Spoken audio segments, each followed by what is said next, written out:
So I just wanted to say, so before we start, you might have noticed that you haven't received any email of testimony over the weekend. So IT actually has shut that off because there is the new portal thing that they introduced, which Alyssa walked us through. I think it was the week before last. And that is the link that I sent you in the chat. So that is where you can see all the testimony. And if somebody has written testimony, it looks like the little Word document icon. So you can click on that. So IT knows that you've been inundated with emails, and so they shut that off. So if you're looking for any materials, it'll be in this new portal that we're using. So I just wanted to bring that to your attention because you're probably thinking maybe something was wrong with your email because you haven't gotten 10 pieces of testimony, but it's just IT knows that you've been struggling with that, and they've found this workaround, and so it's going to be in this new portal. So I wanted to bring that to your attention before we begin the hearings today. So question, Senator? Go ahead. Yes. Oh, question for Steve.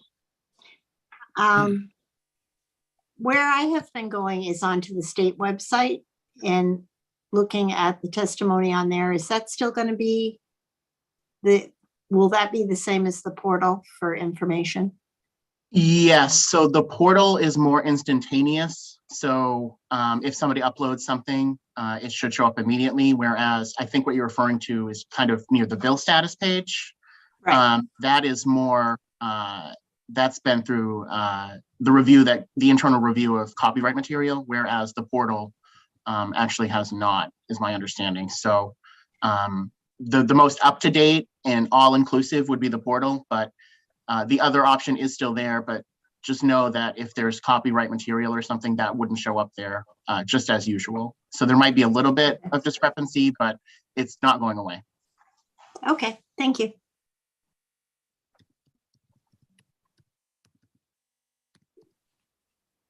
Assembled electronically for the purposes of inviting public comment. Mr. Chair? Yes. I just note that very few people have their title on their name, which is a request. Oh, thank you. Yeah, thank you. Thank you very much. I appreciate you doing that, letting us know. So we want to fix that. And Senator, there's a question in the chat from Representative Collins about whether we're running these in order.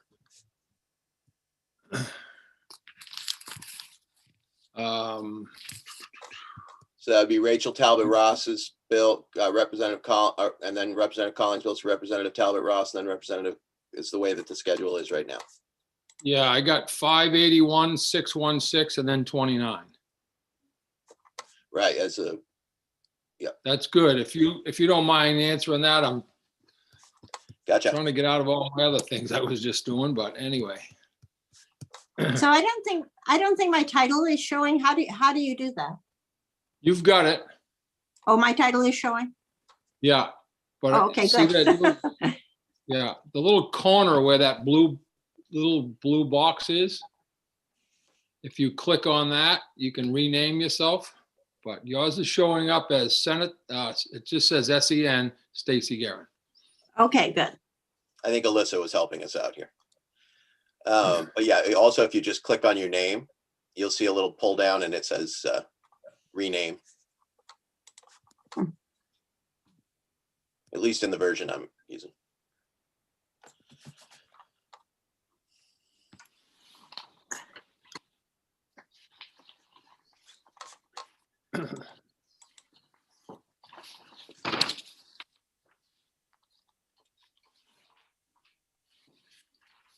See, very, very little testimony this morning.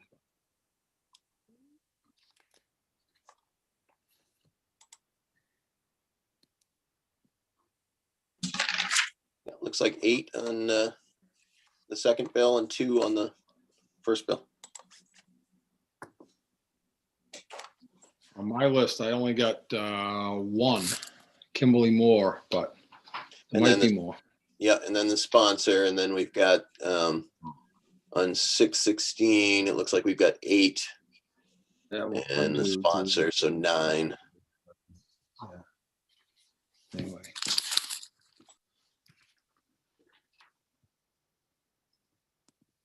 So I think we're quorum and all set whenever you are, Senator. We're good. We're alive, Alyssa. Thank you.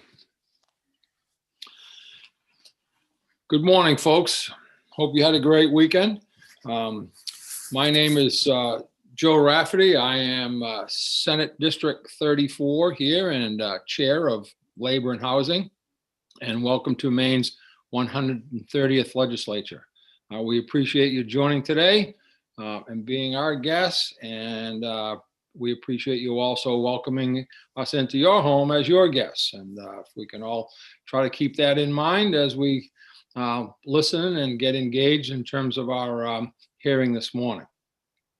This meeting is, as all are, being live streamed on the committee's YouTube channel. It means that anyone that is a participant in the meeting via the Zoom can be seen and heard.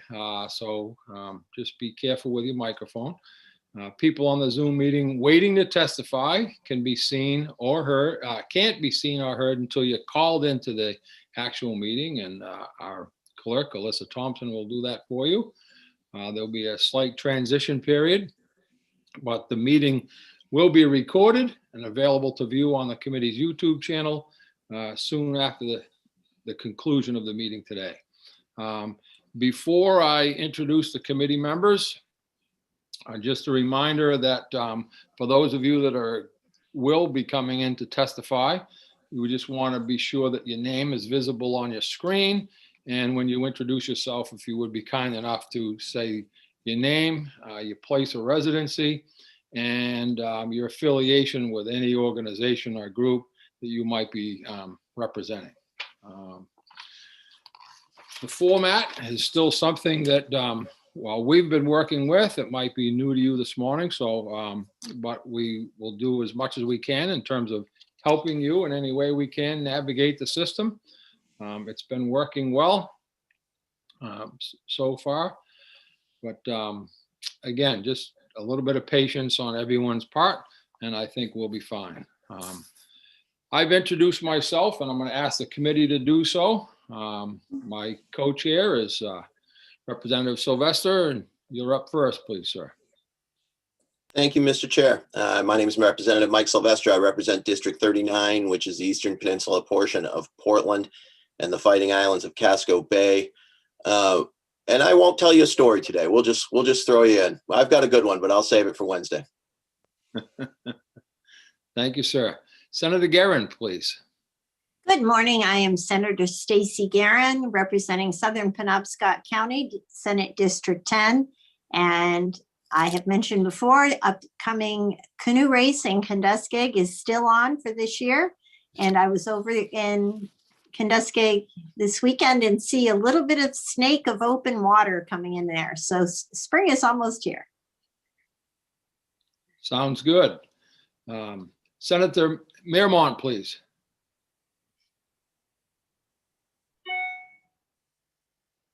I think you're muted, sir. Okay, the space bar's not working today, go figure. And I'm Dave Mearmont, Senator for District 12, which is Knox County with the county seat of Rockland. Thank you. And Representative Bradstreet. Hey, good morning. I'm Representative Dick Bradstreet from House District 80, and that's made up of my hometown of Vassalboro, Somerville, Windsor, and part of Augusta, and it's good to be here on the Ides of March.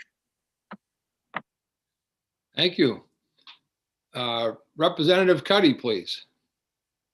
Good morning. My name is Scott Cuddy. I represent House District 98, which is Winterport, Frankfort, Searsport, and Swanville. And on this Ides of March, I would like to say happy birthday to the state of Maine.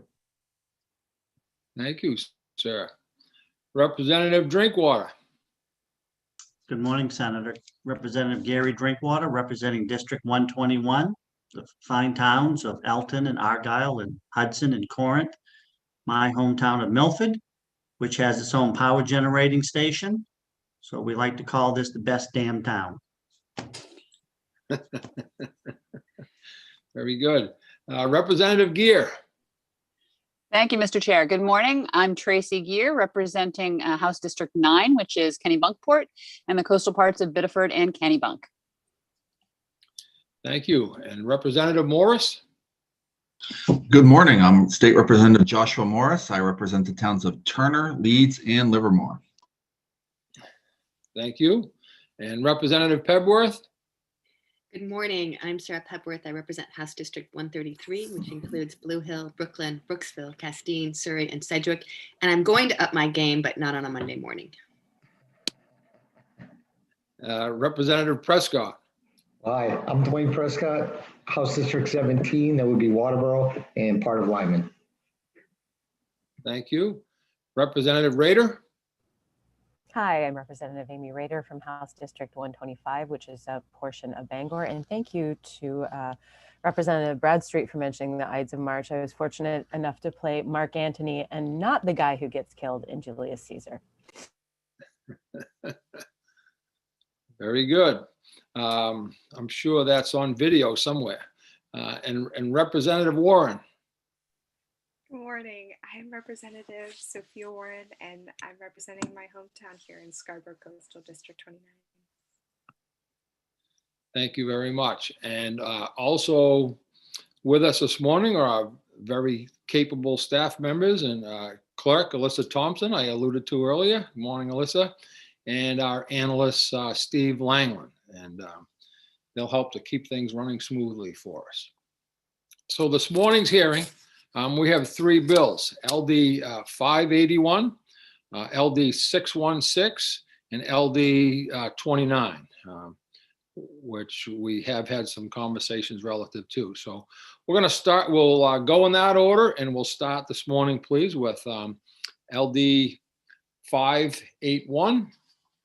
And LD 581 is, what did I do with it now? Of course, I set it to the side. Panic sets in. And that's exactly where it is. In any case, if we could, please, Alyssa, we'll bring up our sponsor. As I scramble, I set them down and now I can't find it. My apologies.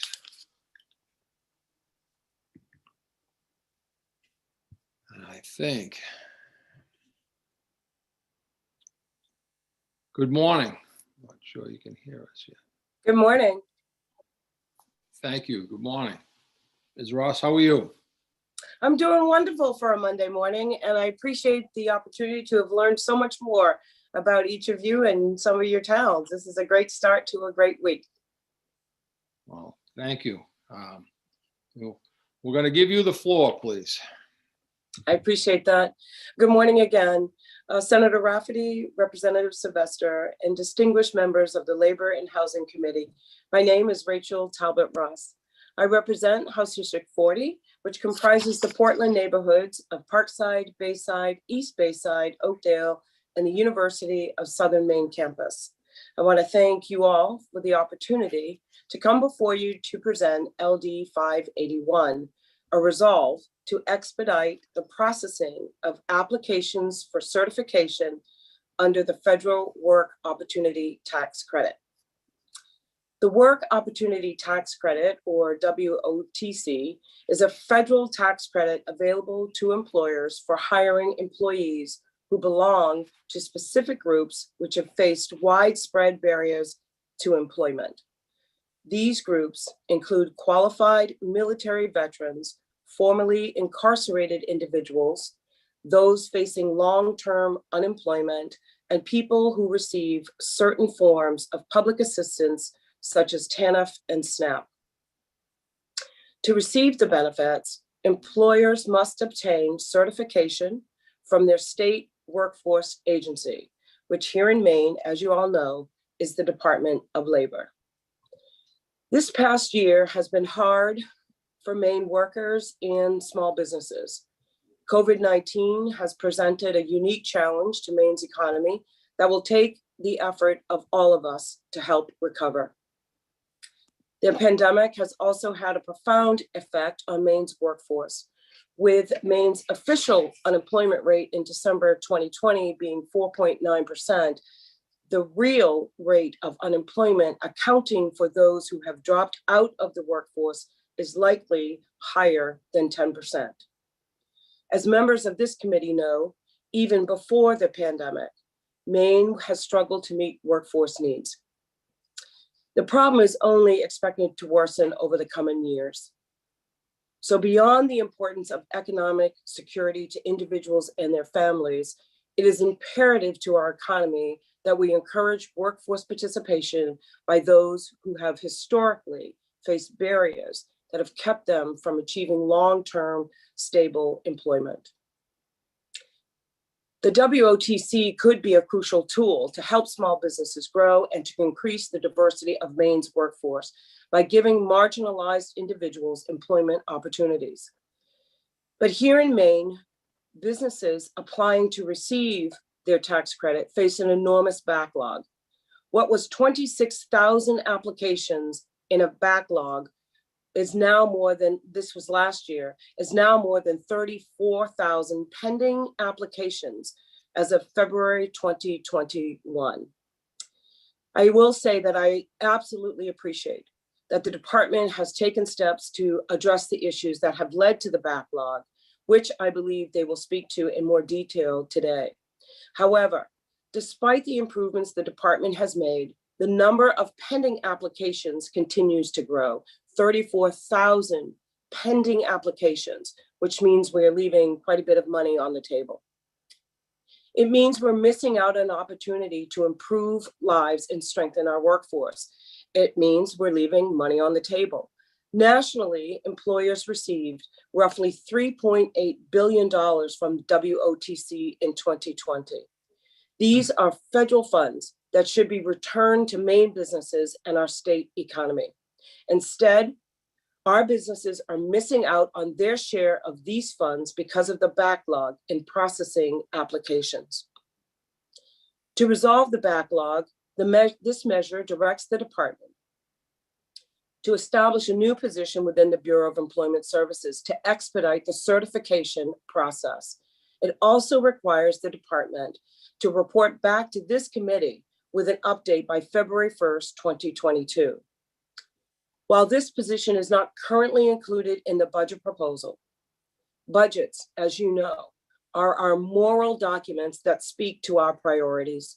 As a state, providing tax credits to our businesses while supporting an increasingly inclusive workforce deserves that level of attention from us as lawmakers. In passing this bill, we are helping to grow back Maine's economy stronger after COVID.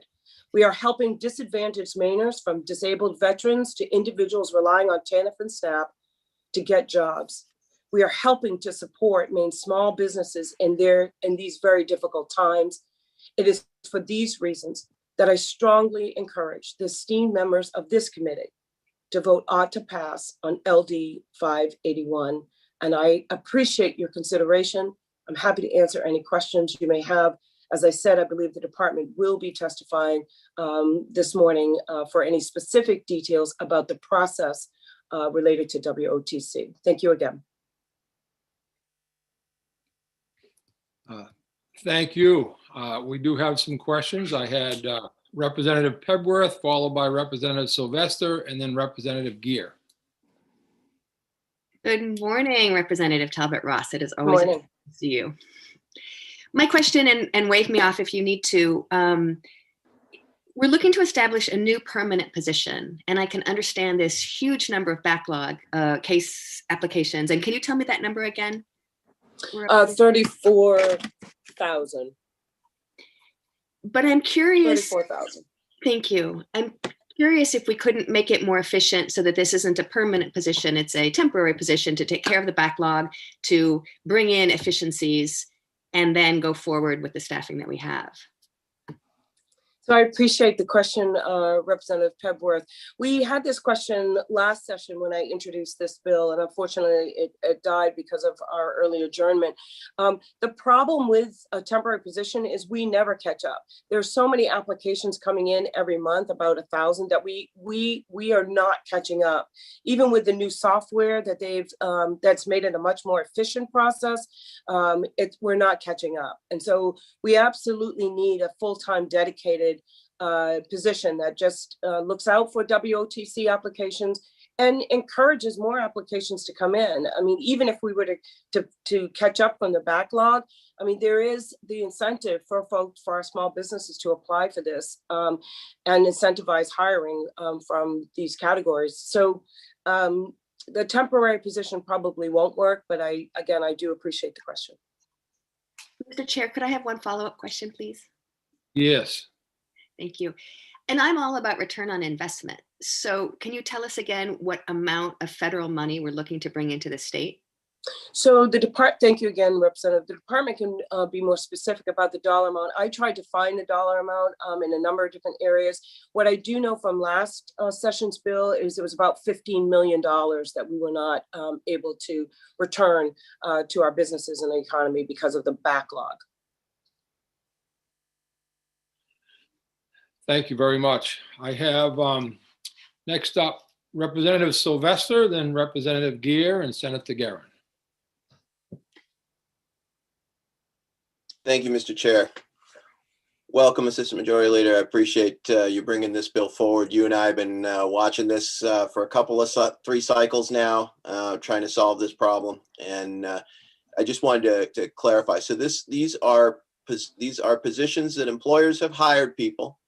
They've qualified and done everything they need to do for the to get that money from the federal government. And literally the only thing standing in their way is the state of Maine signing the documents and that allows them to get that money. Is that correct? That is correct. Then I guess the question is, I know when I saw that the federal government was doing such a good job of getting out all of the programs to employers during COVID that allowed them to bring in new money, and I saw something come across my screen that notified this program. Do you feel like maybe some of the, or at least I feel like maybe some of the increase getting us up to 34,000 now is because people were made aware of the program? So, and it's a question I'll ask the department, but I'm wondering if you've had any, feedback from the department or from employers who are waiting. Well, I thank you for the question, Representative. Nothing from the department, but I do know that the increase has been because of the reasons that you cite. And in talking with a number of businesses, small businesses in my district, this is something that they would absolutely take advantage of if there was some assurance that it would be processed in a timely manner. It doesn't help to, 34,000 applications as a backlog does not help incentivize more. But if we could get them processed in a timely manner, I do think there are much more businesses that will take advantage of it. So I appreciate the opportunity to address that. Thank you very much. Representative Gear, please, and followed by Senator Guerin. Thank you, Mr. Chair, and good morning, Representative Talbot Ross. Great to see you. My question is just, I want to make sure I understand the mechanics of the program. So this is a tax credit that the hiring business applies for after they've identified and hired the employee. Is that correct? Thank you, Representative. It is correct. After they've been able to verify that the employee fits one of the 10 categories in which they qualify for the credit. Great, thank you. And so to make sure I understand, so this is a tax credit, so money that will come back to the business. And in addition, they've already done something that is going to help communities everywhere by hiring folks who are veterans or TANF or SNAP recipients or formerly incarcerated folks. So it seems like there's a win-win all the way around on this one. Yeah, I appreciate you mentioning this. Yeah, and another category is to hire a youth over the summer from our rural districts here in the state of Maine so that we can get young people into the workforce as well. That's one of the other categories. There are up to 10 categories. Great, thank you. Thank you. Senator Guerin, please, followed by Representative Bradstreet. Thank you, Mr. Chair, and welcome to my friend, Representative Talbot Ross. Nice to see you this morning. You too. Couple questions. So these people have already been hired, so it really isn't an incentive to hire. It's a reward more for hiring.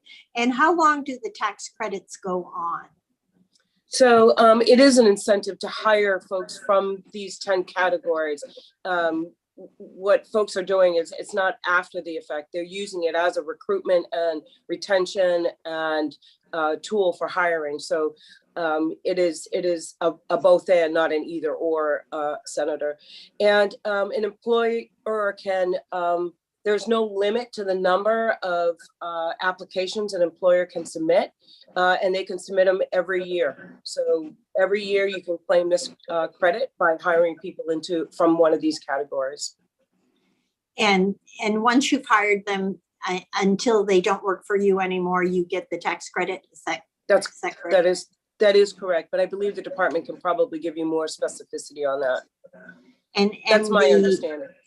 And the only cost to the state is the one employee. Is that correct? That is correct. That is correct, because the Department of Labor invested in a new software system last session that helped us speed up some of those applications, but it has not taken away the severe backlog that we have, which only gets increasingly more every year that the WOTC is in place. And so the only cost to this process would be to hire an FTE. Yep. Okay, thank you. Sure. Thank you. Representative Bradstreet, please, sir. Thank you, Mr. Chair, and good to see you this morning, Representative. Thank you for bringing this up. A couple of quick questions, either for you or perhaps someone coming after you. Is this just a federal or is it also a state tax credit? And secondly, how long does it take to process an application? Again, if perhaps someone coming after you, and these 34,000, I assume they represent different individual people, and I wonder if some of them, by the time they get to them, it's too late. So all good questions, Representative, and it's really good to see you as well. Those will have to be answered by the department. But, you know, I think really one of the points that I wanted to make, and I think Representative Gear may have brought it up, is the return on investment. So for about $68,000 a year for one FTE, we're able to return millions and millions of dollars to our small businesses here in Maine. And you know how important that is to keep folks afloat. So I don't know if I answered your question directly, but I do want to make sure that we understand the cost benefit ratio here. Yes, thank you. Appreciate that. Thank you both very much. Senator Guerin, do you have another question? No, it's just I, as usual, forgot to put down my hand. Sorry. That's okay. That's all right. Just don't want to overlook anything. Any other questions, please, folks, from anyone? Representative Ross, thank you very much for being here. We appreciate your time. Most importantly, the information and the bill you've put forward. Good luck. Thank you very, very much. I appreciate all of your time. And if you do not have the testimony, we'll make sure that you have it. We did submit it. And I can cite all of the data that I used in my testimony this morning if you have any further questions. Thank you. Appreciate that. Thank you. Alyssa, the only other name I'm seeing relevant to 581 is Kimberly Moore from Labor.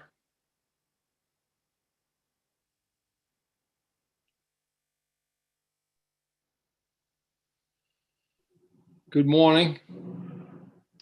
Good morning. I think I'm on. You are, Ms. Moore. Good morning. Thank you very much for joining us. We appreciate you being here. Thank you. Great. I'll get started.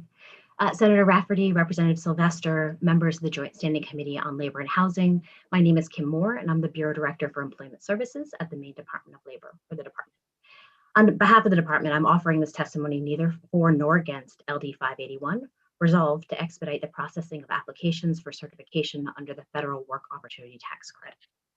This bill would require the Bureau of Employment Services to establish a new position which would expedite the processing of applications filed by employers for the Work Opportunity Tax Credit, or WOTC as we commonly call it. The department would also be required to submit a report back to this committee on the progress taking place. We appreciate Representative Talbot Ross bringing this bill forward. However, the funding proposed in this bill for the department to expedite the processing of WOTC applications is not in the biannual budget, and the fiscal situation has changed since last year.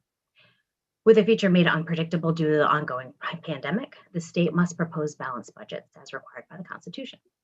These budgets make good on the promise of government, which is to protect and support the well-being of our people and institutions.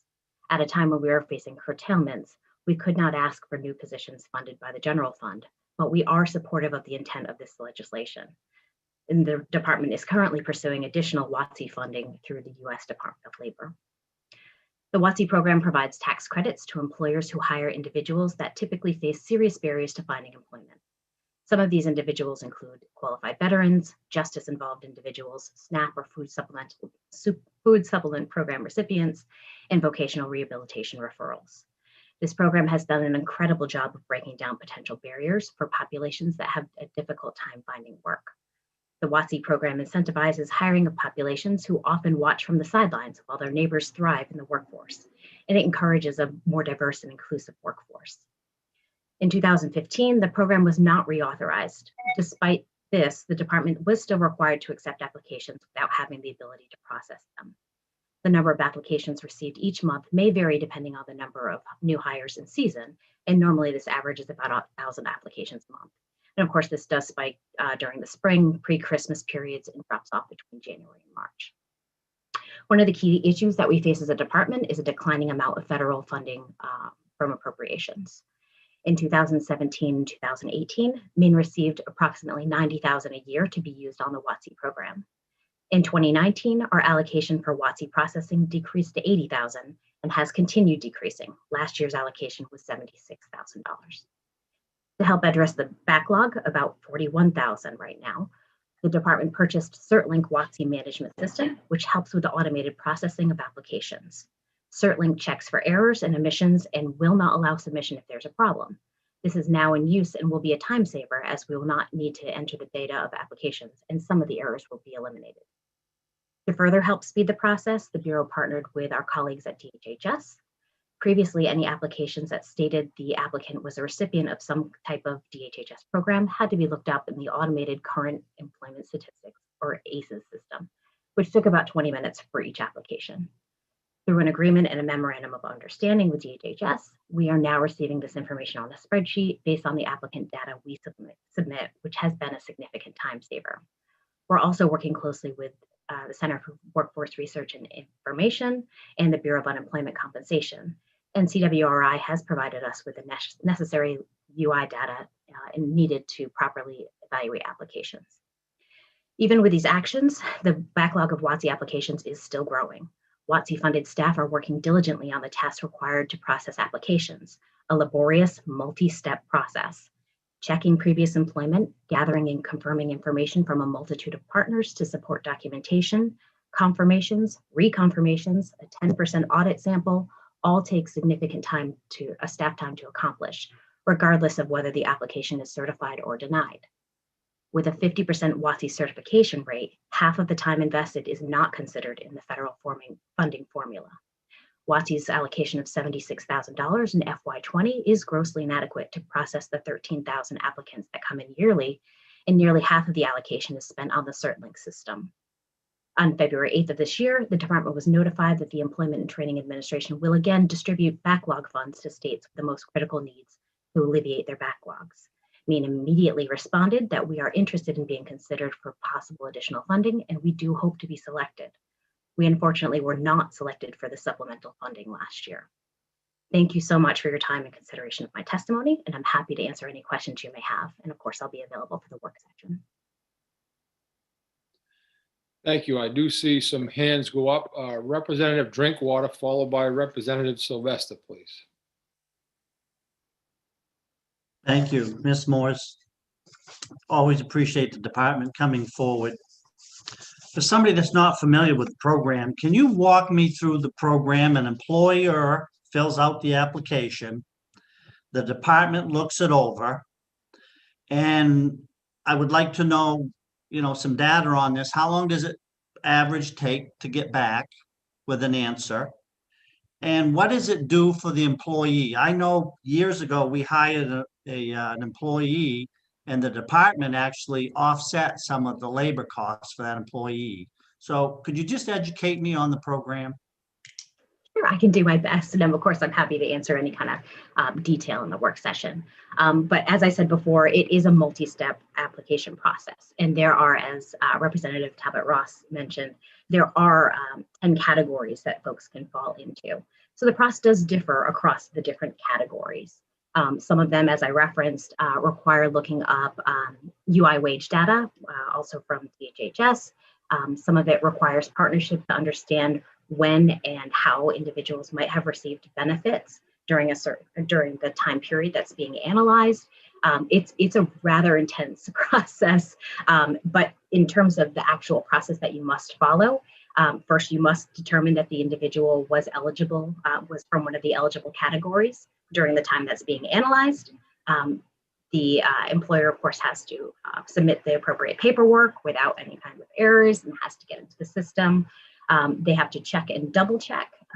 It's a significant process. I can give you a lot more detail, give you some examples about the different categories and what the process might be for each one of those, if that's helpful. Well, I would be interested in knowing on, what's the average time? Is it 12 months to get certified? Oh gosh, no. That's a great question. Let me see if I can get an answer for you on that. Actually, I just got an answer here. It looks like it can take 28 to 48 minutes per application to process. And once an employer is certified, do they have to reapply every so often? So this is a one-time tax credit. So it only applies to the point in time when they're applying for that tax credit. It's not a recurring yearly tax credit for that individual. So this process would have to be repeated every year to get that tax credit? For every individual that they hire that might be qualified. All right, It thank cannot you. be applied over multiple years. Yeah.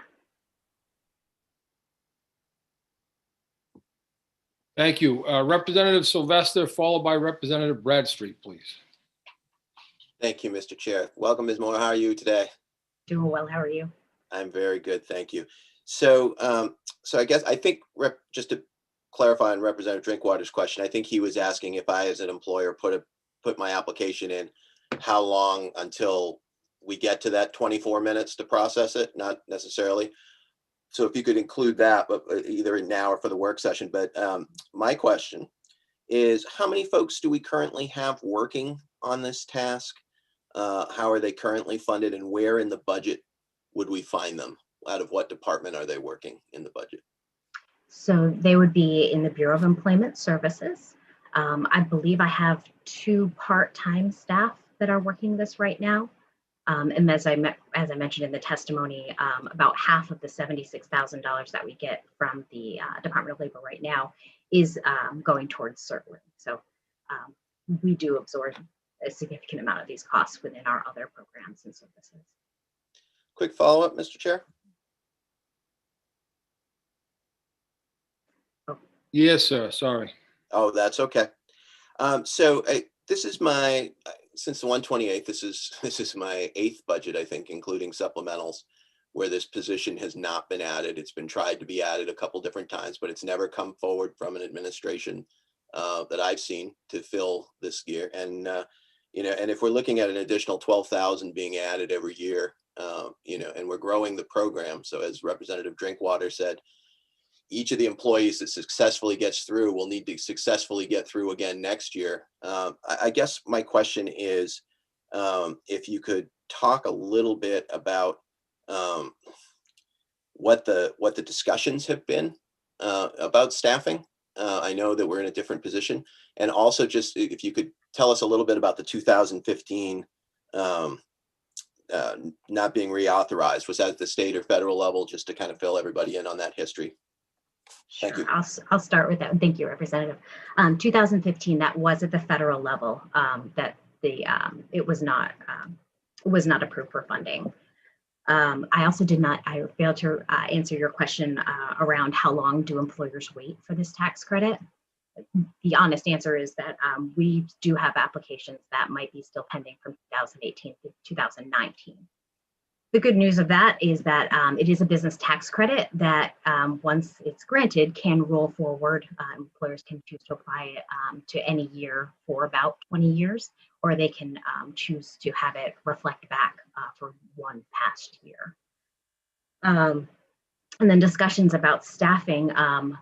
Unfortunately, because of the restricted funding, we have not been able to have any real in-depth conversations around how we could support additional staffing. And again, that is one of the reasons that we looked at the CertLink system to help us with the quicker processing, making sure that we get these applications without errors. Applications that we were receiving with errors, of course, did take additional time because we had to get those errors fixed before we could process those applications. Thank you, Ms. Moore. Thank you. Representative Bradstreet, followed by Representative Gear, please. Thank you, Mr. Moore, for being here. A couple of quick questions. I'm trying to reconcile the, I think you said 13,000 applications a year, and yet there's a backlog of 34,000. I wonder when the clock starts on those. And also, are any of the credits in danger of expiring because of not being processed in a timely enough fashion to satisfy the federal requirements? Thank you, Representative. I'll take the second one first, mostly because I'm going to have to ask my staff. I don't believe that any of these would expire. However, I will make sure to get that firm answer for you. With regard to when the clock starts, we can also go back to the 2015.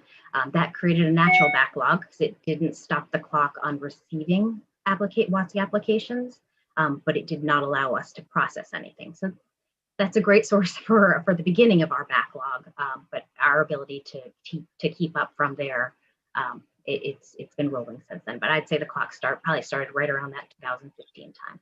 And I should also point out that from our understanding, there is maybe one other state in the United States that does not currently have a rather significant backlog of WOTC. So unfortunately, this is not exclusive to Maine. Thank you. All set. Thank you very much. Ms. Moore, just real quickly before we take the next question. I heard 34,000 as a backlog, but at one point I thought, did I not hear you say 41,000 currently? You did. I believe maybe Representative Ross's number was maybe from last year's testimony. I could be wrong, but I did double check and it is 41,000 right now. So we should be using the figure of 41,000, not 34. All right. Just thank you very much. Representative Gear, followed by Representative Pebworth, please. Thank you, Mr. Chair, and thanks for being here, Ms. Moore. I have two questions, if I may. One is I was heartened to see in your testimony that when there was a challenge with the program, one of the approaches was to purchase the CertLink system and to expedite the process. And then I got to the next sentence and saw that it's being expedited by providing a spreadsheet back to the Department of Labor. So I'm just curious, it seems like there could be, I was looking for something like goes in and automatically checks the database and gives you a thumbs up or a thumbs down. That seems like it's not necessarily saving as much time as it could with the spreadsheet approach. Can you explain to me why that happens that way? Yes, absolutely, Representative. Yes, it is very much a manual approach. The systems are not fully integrated. If we were to be able to invest maybe into a customized solution, that would kind of give you more of that checkbox approach. But again, not for all of the different populations. We are talking about different systems that would need to be able to contribute information to this large data warehouse to give us that check mark. So we are trying to eliminate as much as we can the manual processes, but Excel is also manual. Yeah, it's a little less manual. Less on the manual scale. Thank you. And then one other question. I'm just curious as to how can we translate the tax credit down to either the business or the employee level? How much money is involved per employee per business in this tax credit? Yeah, so it looks like most of the credits fall at $2,400. But they do range. It depends on what category, what classification the new hire is eligible for, and they can range from $1,200 to even $9,600.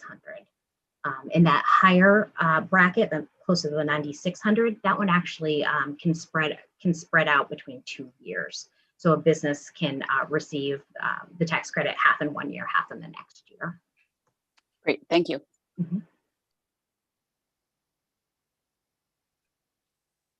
Thank you. Representative Pebworth, please, followed by Representative Drinkwater.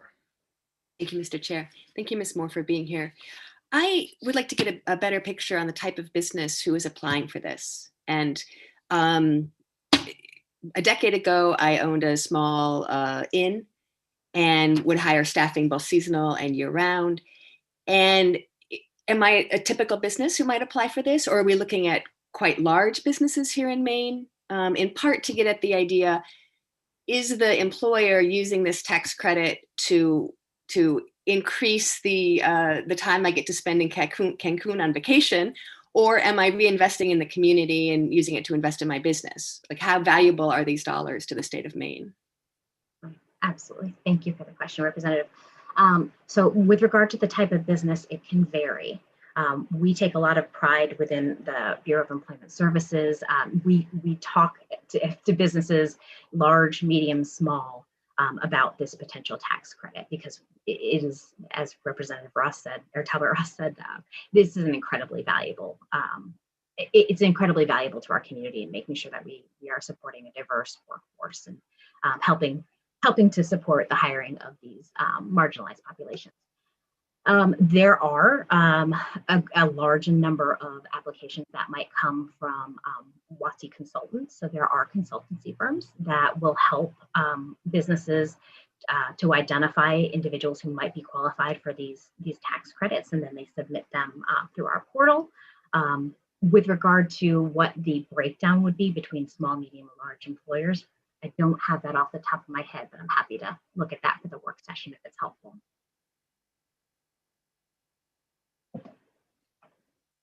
Mr. Chair, since no other hands up, could I ask another question?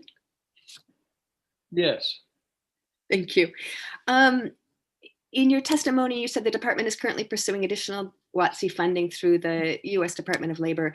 And is that what you were referring to when we were not, you said we were not selected for supplemental funding? Yes. Thank you, Representative. That was, they call it backlog, additional backlog funding. So last year they made this small pot of money available to states. States indicated that they were interested, and they applied a formula to see which states would receive it. Last year we did not receive it. We just became aware, I think in mid-February, that this opportunity was going to be available again. We again put our hats in the ring and said, we'd absolutely love this if it's available, and we haven't heard yet if that funding is going to be made available to Maine. And would pressure on our congressional delegation be something you might recommend? I believe that we have submitted a letter to our colleagues at the Department of Labor. I can't say that I would say that it would hurt. Thank you. Representative Warren, please. And thank you for your testimony. I'm wondering from your expertise what you think the best ways are to reduce this backlog. You mentioned that your understanding is that most states have a backlog in some way, a quite serious one. So it sounds like this is a pretty widespread problem and one that should be nonetheless remedied. And, you know, of course, I'm sure we'd all feel like, you know, Maine's just, I guess, got to be one of the first to do it then, because it seems like a serious problem that should be resolved. So I'm wondering, because you're here neither for or against, and there's trade-offs, what would be are there silver bullets here? Is this part of that in some way, or do you have another thought entirely on that? Thank you, Representative. I don't know that there's a silver bullet, and I don't know that if there were a silver bullet, that it wouldn't come attached to some increased funding. It sounds like either we have to figure out a method that we can afford to do further automation, or we need to be able to throw additional staff at it. So I believe that it comes down to funding at the federal level. Thank you. Thank you. Representative Drinkwater, please. Thank you, Mr. Chair. So if I'm trying to learn on the fly here. So I'm hearing that the employer has to do his paperwork, wait for approval. And then I think I heard you say the employee has to get certified to this program. How does the employee get certified? Good question. Thank you, Representative. I'm sorry if I wasn't clear about that.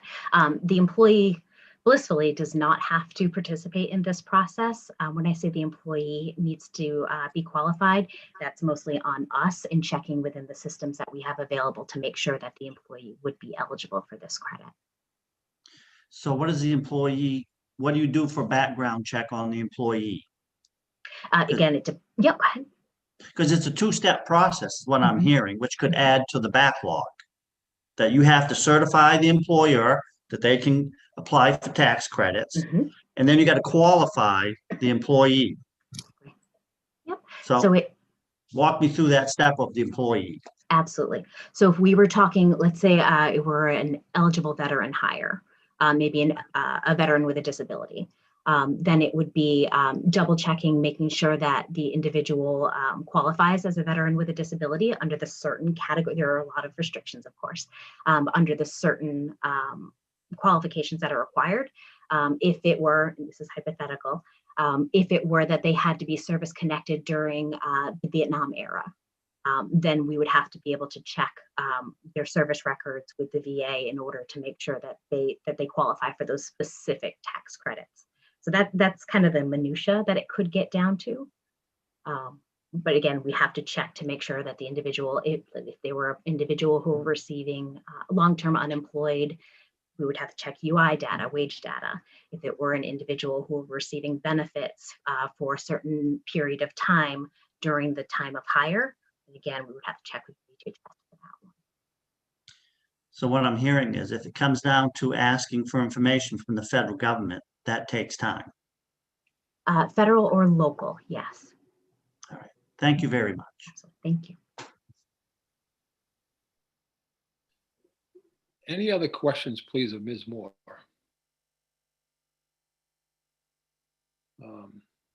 Seeing none, then Ms. Moore, just want to thank you. And again, Representative Ross as well.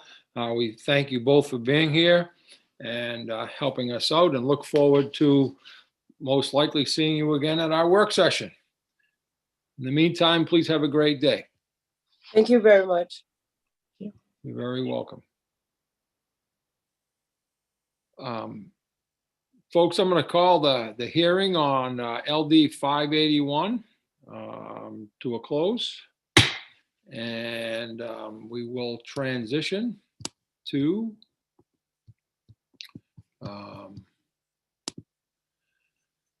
oh dear, sorry, I'm losing my mind. LD 616, which somewhere I have completely lost my paperwork. But Alyssa, although the folks here for LD 616, as I continue to my searches here. I'm sorry. I know we do have. That was muted. I can chat the people to you.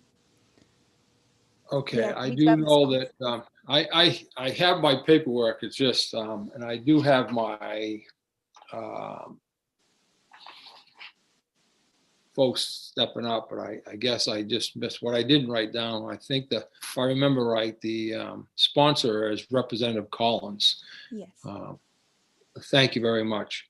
And again, 616 is an act to increase accountability for wage violations. And Representative Collins, thank you very much for being here. Thank you. Good morning. Can you all hear me? Yes, sir. Okay. Thank you, Senator Rafferty, Representative Sylvester, distinguished members of the Labor and Housing Committee. I am Representative Benjamin Collings, representing part of the city of Portland, House District 42. As many people from, especially Aroostook County and Augusta, refer to me, though, they just call me Fort Kent, where I grew up. So anyway, I also want to thank Senator Rafferty. After we left Augusta at, I don't know, 2 a.m. or so, or 1:45 a.m., I was getting gas at the gas station, and he got me a cup of coffee, which helped me get home. So thank you, Senator. Appreciate that. I am presenting today LD 616, an act to increase accountability for wage violations. I'm looking at those of you on the committee, and I see a handful or so of people who were here last session who heard this bill. Probably you don't remember it. You've heard so many bills last session, and you're hearing so many already. But and to the many new people, welcome to the committee. You'll probably be seeing me a few more times. So there are basically 3 parts of this bill, and I'll let you know what happened last time. Is that it got amended a bit, and I'll go over that and describe. I have the bill right here in front of me. So basically, there was consensus really amongst many people at the hearing on at least part of it, and that was that there are some bad actors out there, not a large percent of businesses, but there are some that do abuse the laws on wage and hour. And from what I remember, there were people from Chamber of Commerce and as well as labor advocates who wanted to make sure people were held accountable. So the first bill, what it did was it took the fine, excuse me, for people that violated the law, and it took it up to at least $500, and then afterwards it would be $2,500 per violation. And what you see today is really the amended version, what came out of committee last session. And basically, instead of it being 500 and then 2,500 after, it says that it would be 500 for the first violation and at least 500, but no more than 2,500 for each subsequent violation. So that was the first part that was amended. The second part to this bill talks about those that were not paid or not paid adequately. And basically they would have, if there was a judgment that there was a wage and hour violation, then they obviously would get their money back, and they would get 3 times what they were owed. The amendment that came out of the committee last time doubled it instead of tripled it, which isn't consistent with some other parts of law, but that's what the amendment was. And then the original bill from last session was going to add 10 new employees to deal with wage and hour violations across the state. And the amended version, which is again resubmitted for your consideration this session, took that down to be realistic of the budget, took it down to 4 new positions. Now, what I do know is, I don't know the exact year. It was probably anywhere going back to 10 years ago to 8 or 6 years ago. I don't have that in front of me, but there was a reduction in the staff that investigated wage and hour violations across the state. And I think it left it to only 4 people to cover the whole state, which is quite a burden, if you can imagine, in a fairly large state like Maine, to travel for 4 people. What I have heard, and I think the department will confirm this later if they're going to talk today, is that I think they might have been able to find a way to get 1 or 2 people maybe added to this division. So there might be 5 or 6 now, but realistically, they probably need at least 15 to 20 people. So they're really spread thin and really can't do their job. I'll also add to the members of the committee that these people in this division have to continuously do more tasks. And I think there's legislation coming up that is trying to mandate that they do more. And so, I would say that in my experience working with the state of Maine government over the last 20 years or so, I find that most departments, divisions, most staff are very efficient and work very hard. and a lot of them are spread very thin. But in this one area, I do have to say, I think we're placing a huge burden on a very small amount of people. And I would hope that you would have a discussion on how you could add. I'm sure the department would. They'll let them speak for themselves, but any addition to the number of people in the staff would be most helpful. And again, I would say that this did pass, and it was another one of these bills that's coming back to you. To those of you who weren't on the committee last session, it's coming back to you because it passed through the House and the Senate, went to appropriations, and then, as you know, almost a year ago on St. Patrick's Day, we adjourned early, and like so many other bills, didn't make it to its to the final place we hope it would get to. So, but to reiterate what I said before, there was strong support for holding people accountable. Now, again, a lot of great businesses, but to those that do violate the laws and abuse the workers with their wage and hours, there was consensus that they should be held accountable. Again, there was some compromises made by the committee, and that's where you saw the fine could be at the discretion of the judgment, so it wouldn't automatically go up to that $2,500 rate. And then again, for some reason, I don't remember why, but like the other precedents in the state, you see that for the violations for wage and hour, there's pay times 3. This is again amended to only be pay times 2. And then again, this is asking for 4 new staff members for the wage and hour division, not the 10 that I originally believed would have made the department just really not be perfect, but it would have made them operate in a manner that would be, I think, a good faith effort to protect workers across the state. So I hope I explained that well. I tried to be as quick as I could. I know you have many hours of Zooms to go through. So with that, I will answer any questions. And I do believe usually someone from the department does weigh in on these issues. And if they are here, I'm sure they could answer more technically those questions within their department. So thank you all for your consideration, and we'll answer any questions I possibly can. Thank you very much, sir. Any questions for Representative Collings? Yes, Representative Sylvester.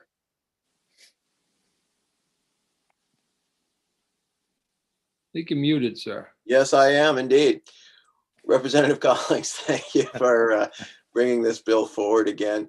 As I remember the discussion, you had mentioned, the discussion about bad actors. We went through sort of, and obviously the department can talk more to this later, but we went through the process of discussing what sort of discretion the department has. And so by the point you levy a fine, the department has already reached out, it's investigated, right? So it's ascertained that there was actually a violation. It wasn't just some mistake that happened right? I mean, there's a lot of discretion before the point where the department actually levies a fine. Is that the way you remember that discussion? Yes, my recollection, I concur with that. This isn't some sort of thing where, I talking to my neighbor and they say, oh, my son was washing dishes and, that owner I don't like him and I don't think he paid, and he probably, didn't pay enough. And it's a deliberative process they go through, and they're not going to levy any fine or render any judgment without a thorough process.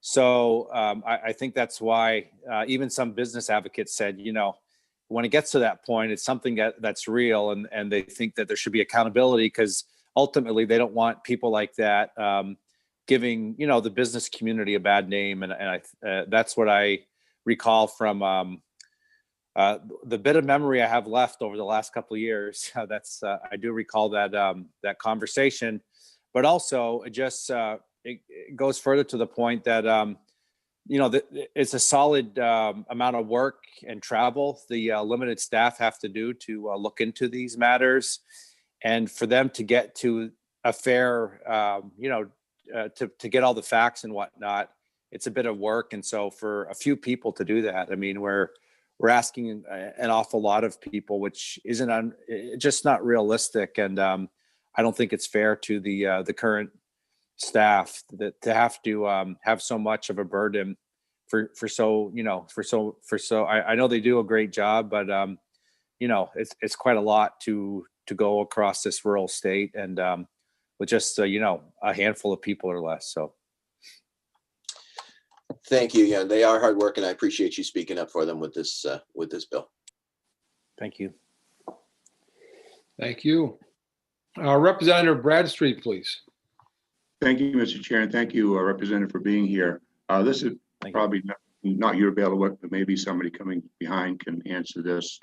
And I guess current law also calls for reasonable attorney's fees. And do you know how many incidences there are of separate lawsuits being filed apart from the regulatory process where the department issues a ruling? Thank you, Representative Bradstreet. It's good to see you virtually, I guess. I apologize. I can't really articulate on that. I'm sure the department can, or some other people that may be. I'm not sure to what may happen as far as like if you're referring to some sort of civil lawsuit separate from what entails what the state may do. I'm not sure. And I hope someone can answer that. If no one does, I will look into that. Representative Bradstreet, I'll reach out and ask some people in the legal community or within the state. But I'm hopeful that someone will be able to find you at least some clarity on that here soon. So. Okay, thank you. Yeah, that would. I didn't expect that you would be the person who would have an accurate answer on that. But perhaps someone coming behind. Neither of us, I guess right now, neither of us knows. So, well, that might be the first thing we don't know this year. So, not for me. Well, thank you both. Any other questions, please, of Representative Collins? Seeing none, sir. Well, thank you very much for being here today. We appreciate you doing so. Thank you, Senator. Thank you for your service as well. Thank you. You're welcome.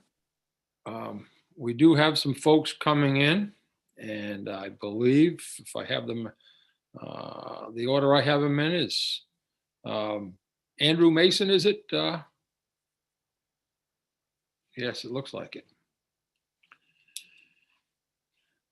Welcome, Mr. Mason.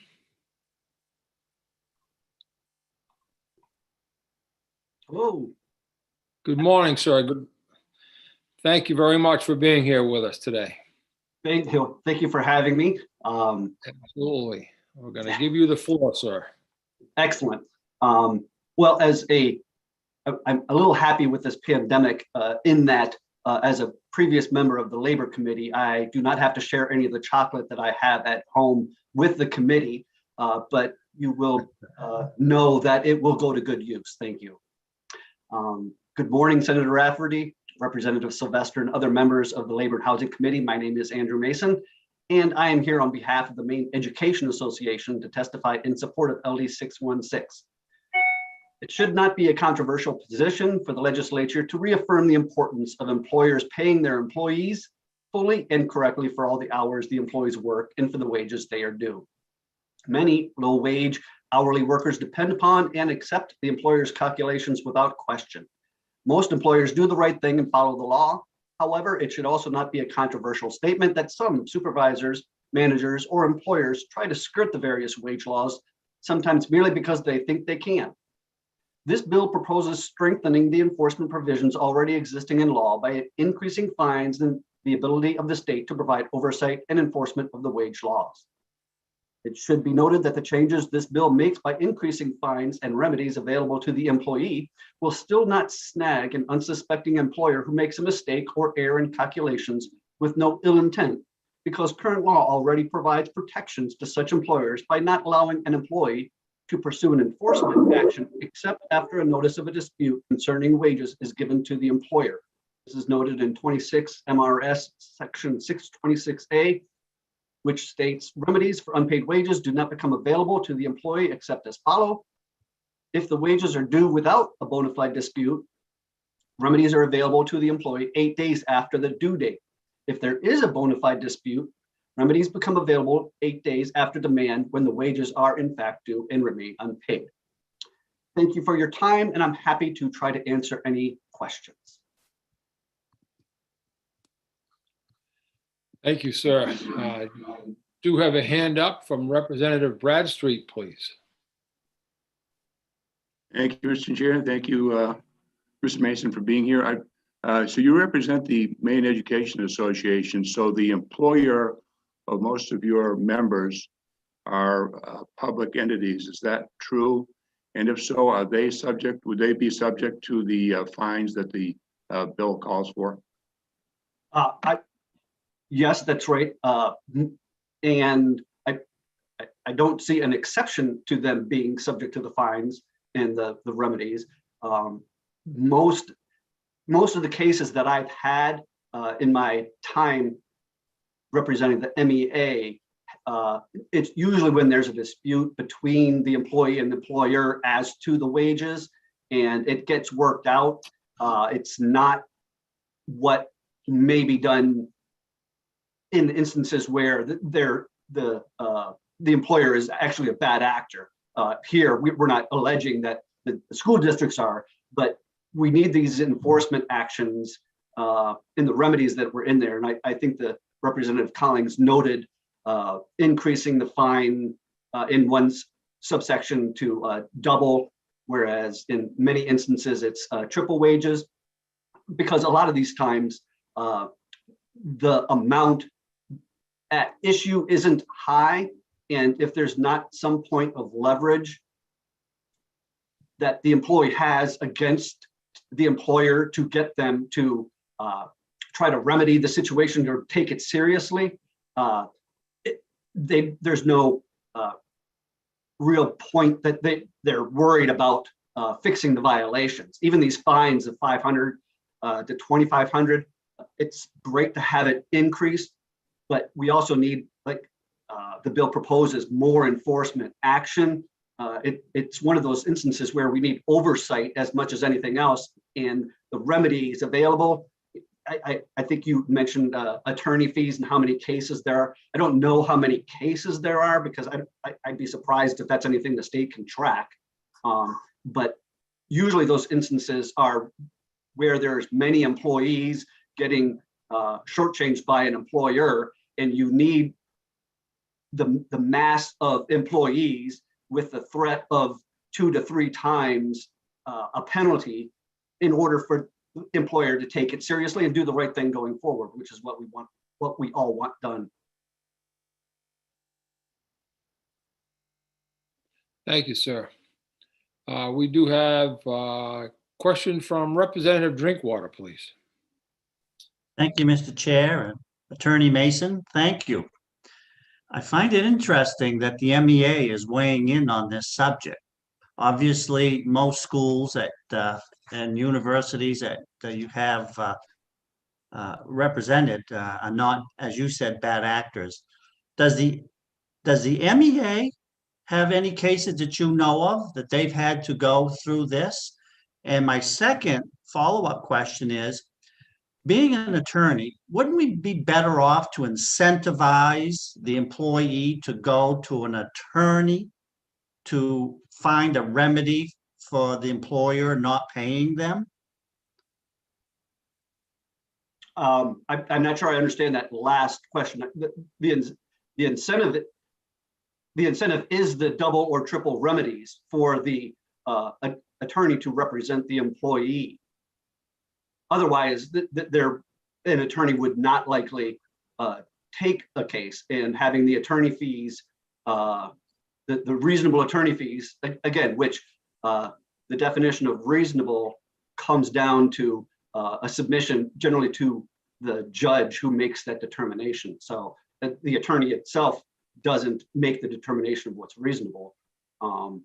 And I think you were asking about the MEA's input. We have many hourly workers, ed techs, bus drivers, custodians, that there have been disputes over the wages, where we've had employees. And as I said, we're not saying that the district itself, but we've had instances where managers will change time cards on bus drivers, or will not allow or not count hours such as anything that could go towards overtime. So there are instances where we have to make sure that the public employees are getting paid fairly, but it's not the same as somebody who is a minimum wage worker and the employer is doing what it can to not pay the actual wages due or the minimum wage due. So knowing that, what I just heard, that you represented clients that bus drive, et cetera, do you wait for a judgment from the Department of Labor, or do you jump in before there's a judgment from the Department of Labor? Oh, we go in as soon as we can. They've got contracts, so they usually will file grievances, and generally it gets resolved through the grievance process. We would retain an attorney because there's attorneys who specialize in this, who may assist the local who's representing these employees or the employee itself. But we don't wait for the department. So here's what we do know. We do know there are bad actors. We do know that the system is not working as it should. So wouldn't we be better off to incentivize the private sector, which would be attorneys such as yourself, to jump in as you do and not have to go through the Department of Labor? I don't think it needs to be an either or. I think the statute allows both. Correct, but we do know that the Department of Labor is woefully behind, correct? That's what I believe we've heard, and that's why we want to have more. And if you want to incentivize more, increase from the bill, the double remedy to triple remedy. But yeah, I don't see that there's a need to focus on an either or. Thank you, sir. Yeah.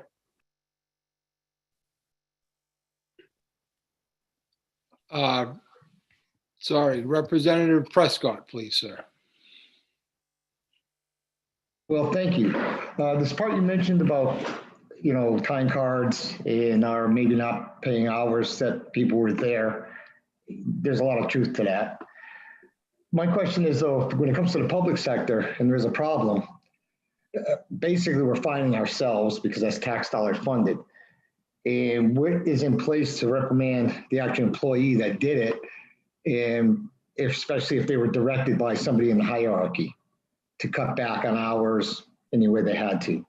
Is there any reprimands for the people that actually took action? Well, go ahead. I'm just going to say, so we represent the union. So if management is doing something wrong, or the supervisors are doing something wrong, that gets illuminated through the grievance process, and then it's up to the district itself to take action against its supervisory management employees. And sometimes it happens, sometimes it doesn't. That's nothing that we can really control. It's the price the district has to pay generally. And when I say price, I'm not saying that, just money, but, it could be bad publicity, but whatever those sorts of actions occur to the management is what will drive the ultimate decision on whether they retain an employee or they discipline an employee. Chair? Yes, sir, Representative. Thank you. Okay, well, Well, I understand if they're a union member, then it's definitely gonna go through the union, but there's bus drivers and administration that are not union members. And what about them? I mean, I'm seeing kind of a loophole in the program where why should they care? Because they're not paying for the fines when it comes to the public sector in a lot of ways. So maybe for the workshop, somebody should consider tightening ship on this little loophole we have going on.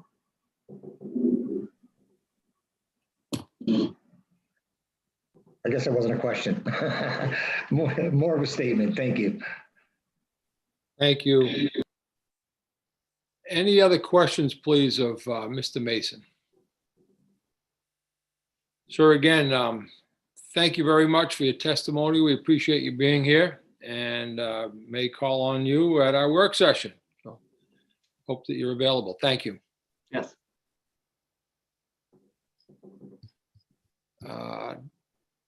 Next up is Jeffrey Young, I believe. Thank you. Good morning. Good morning, Senator Rafferty, Representative Sylvester, and members of the. Start over again. Sorry, I didn't realize my video wasn't on. Good morning, Senator Rafferty, Representative Sylvester, and members of the committee. My name is Jeffrey Neal Young. I'm an attorney with Solidarity Law, and I practice in Cumberland. The Maine Employment Lawyers Association, of which I'm an executive board member, supports the enactment of LD 616. Mila is particularly interested in the provision to fund for labor and safety inspectors. I wasn't clear from the language of the statute whether this, because the word ongoing was used, whether it's existing positions or additional positions. I gather from the sponsor's testimony that there are additional positions, and I think that's particularly important. The private bar individual is unable on its own to represent all the individuals who have claims, and I will provide the committee with a report that was prepared last year that showed how the number of employees in the Maine Department of Labor has been reduced substantially over the years, and yet at the same time, the number of laws that they have to enforce has increased. I also would reference some testimony from Mike Rowland from the Bureau of Labor Standards several years ago, who indicated at the time that there were either 4 or possibly 5 inspectors, and that wasn't enough even to conduct independent audits. So the key portion of this bill, really from Mila's perspective, is the additional funding for inspectors. We do support an increase in the penalties. I would note my written testimony mistakenly refers to fines of $500 to $21,000 for repeat offenders. That's $2,500. In response to a question that I heard from one of the members, my law firm, I can recall filing roughly 6 private actions in the last several years for wage violations. Those were all, with one exception, collective actions, meaning that large numbers of employees were impacted, not just a single individual. And that's particularly important when it comes to why you need to have funding for the Maine Department of Labor for these inspector positions, because even with attorney's fees, it's not generally worth it for a private attorney to spend thousands of dollars of time to recover an unpaid wages of $500. That's where the Labor Department is best suited to do that. One last comment is, I know there's been some talk about double or triple damages, and I just want to point out that the language of the statute mirrors 626, which provides for payment of the amount due plus double damages, so that it winds up being a total of triple damages. I see my time is up. Thank you. happy to answer any questions. Thank you, sir. I do see a hand up. Representative Bradstreet, please. Thank you, Mr. Chair. Thank you, Mr. Young, for being here. You mentioned on those, I think you said maybe 6 private actions in the last several years. In those cases, had the state done its duty as far as adjudicating who was in, what the violations were, and issuing the appropriate fines, or is this something that the state did not do?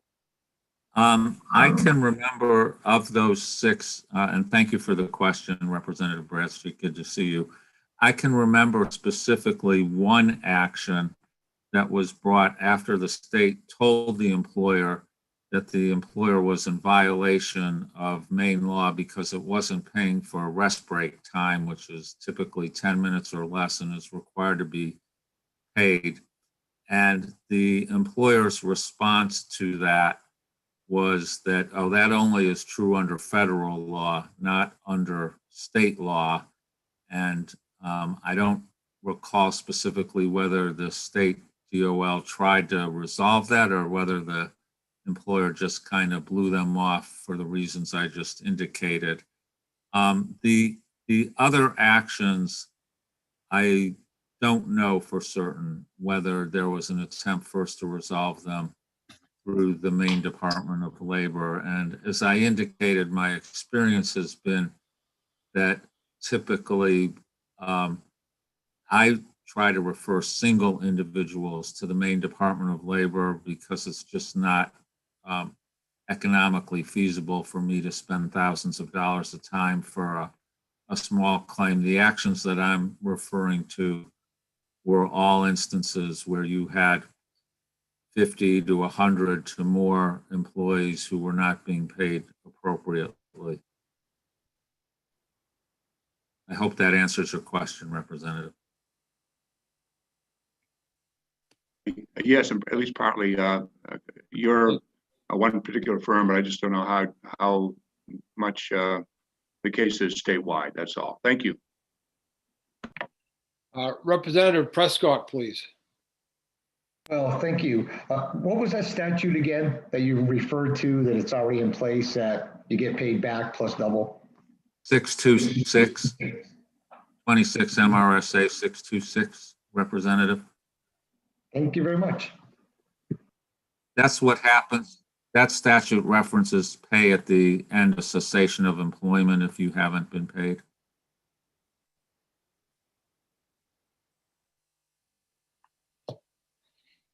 Any other questions of Mr. Young, please?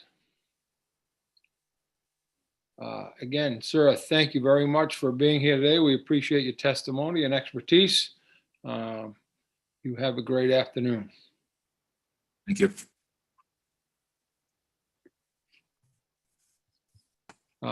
Next up, please, is so we don't have any more folks speaking for. We have those in opposition. The first up would be Deborah Hart, please.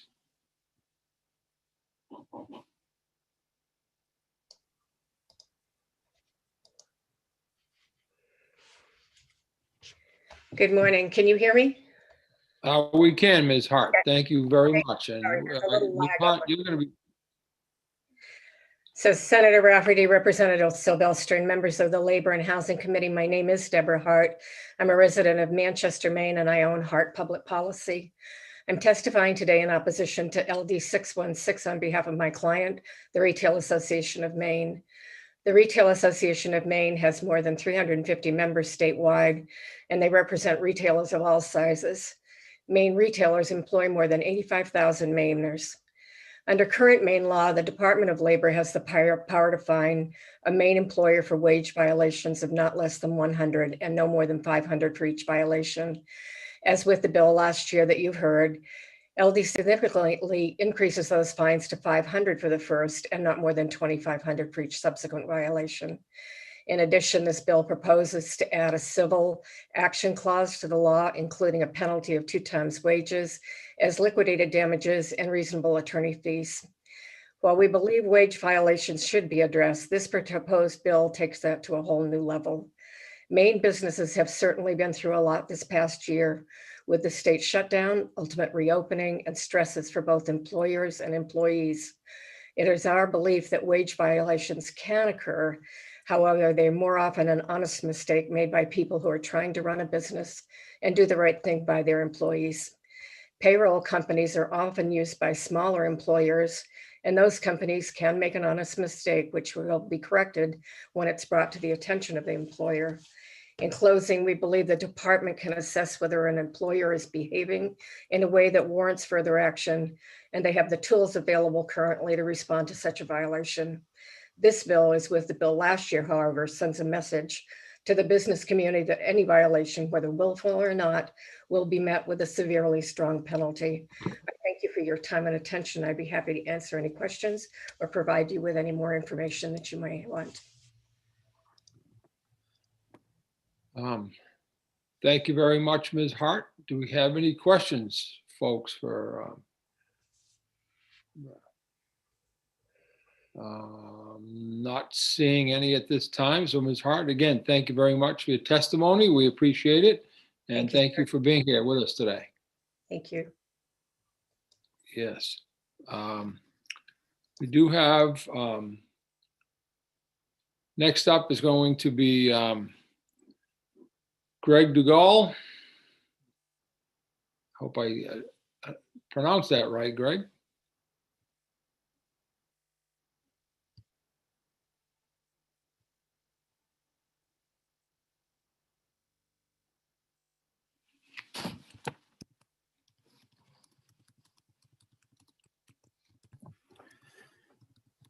And you did, Senator Rafferty. You must have a little French Canadian in you. I do, actually. Senator Rafferty, Representative Sylvester, and distinguished members of the Joint Committee of Labor and Housing. My name is Greg Dugal, and I'm here representing Hospitality Maine today in opposition to LD 616, which is, of course, the act to increase accountability for wage violations. This bill is remarkably similar to a bill in the 127th, actually, that I think Representative Jared Golden put in, and a bill in the 128th titled LD 857. The bill looks to be the amended version of LD 857 has been discussed by Representative Collings and others. We are opposed to this bill as it is currently written because it could effectively put someone out of business for what could be an honest mistake, especially in these perilous economic times. Though we believe that all parts of the statute reflected in this bill are very important parts of Maine's labor laws, we do believe the penalties suggested by this bill could be excessive because of a miscalculation that could affect multiple employees, thereby potentially levying a knockout punch of $2,500 fine. If businesses could not afford to pay income tax on their PPP forgiven loans, they certainly cannot afford this.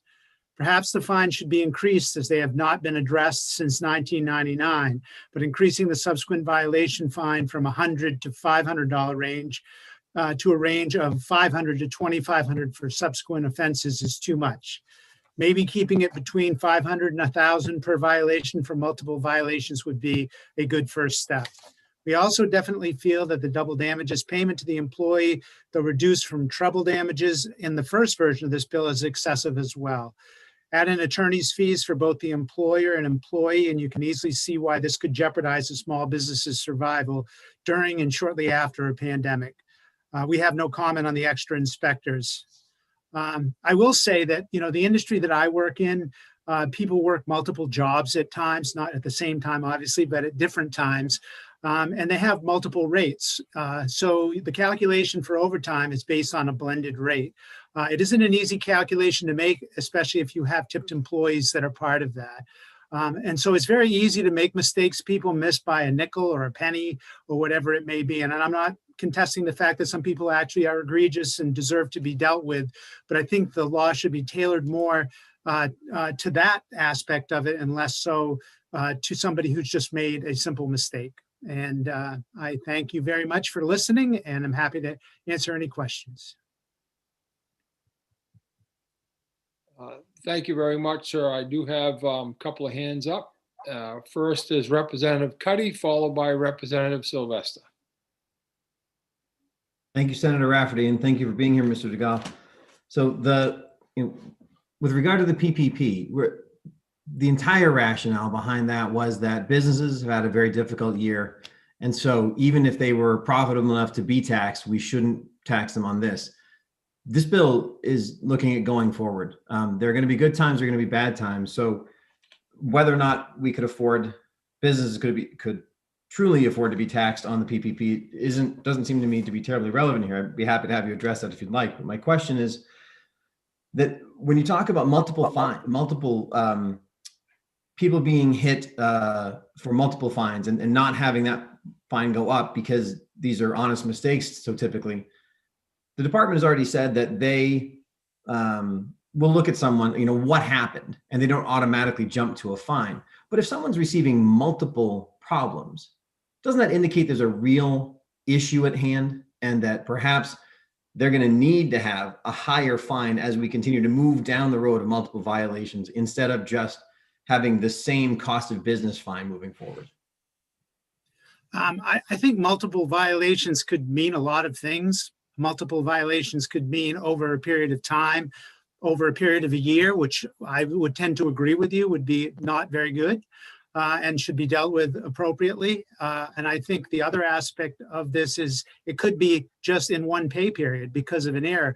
Every time the minimum wage increases, people recalculate the tipped wage. Sometimes they're off by a penny. Those are the kinds of things that I'm talking about.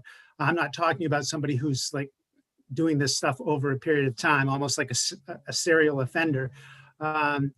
So that would be my answer to that question. And you had another one. I'm sorry, Representative Cuddy. It's slipped my. No, I was referring to you made the argument that if a business couldn't afford to pay taxes on PPP, that they also wouldn't be able to afford this kind of a fine. Assuming that this were to reach past the point at which the Department of Labor says, this was just an error, we're not going to fine this time. And if they actually get to the point of saying, this wasn't just an error, there's a real problem here, so we are going to assess the fine to let the business know that they have to address this problem.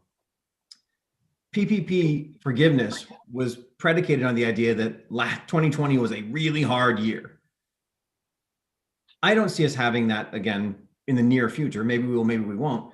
But if someone's fines are being addressed to them because they've actually been demonstrated to have a real problem, shouldn't that fine be of such nature that the business would want to avoid it again in the future? Well, maybe the law should be written that way. There are multiple laws already on the books that have a stepped up fee for fines. If you have the same error, like if you make the same calculation incorrectly, you're not doing it, on purpose, but maybe you've done this for, 2 or 3 people, you shouldn't be treated in the same fashion as you would if you do the same thing over and over again. So I alluded to the PPP just based on the fact that it is just another expense and another cost of doing business, and people aren't going to just rebound because things are better this year. It's going to take them years to be able to get better. So what's unreasonable about $1,000 fine versus a $2,500 fine? And I have total respect for Mike Rowland. I think he's an amazing guy, and I think he would do a wonderful job enforcing this, but he won't be the wage and hour guy forever. There's always going to be somebody else. You don't make a law, in my opinion, for today. You make it for moving forward. So I would just argue that the fines are too steep. And that was my argument, I believe. So thank you.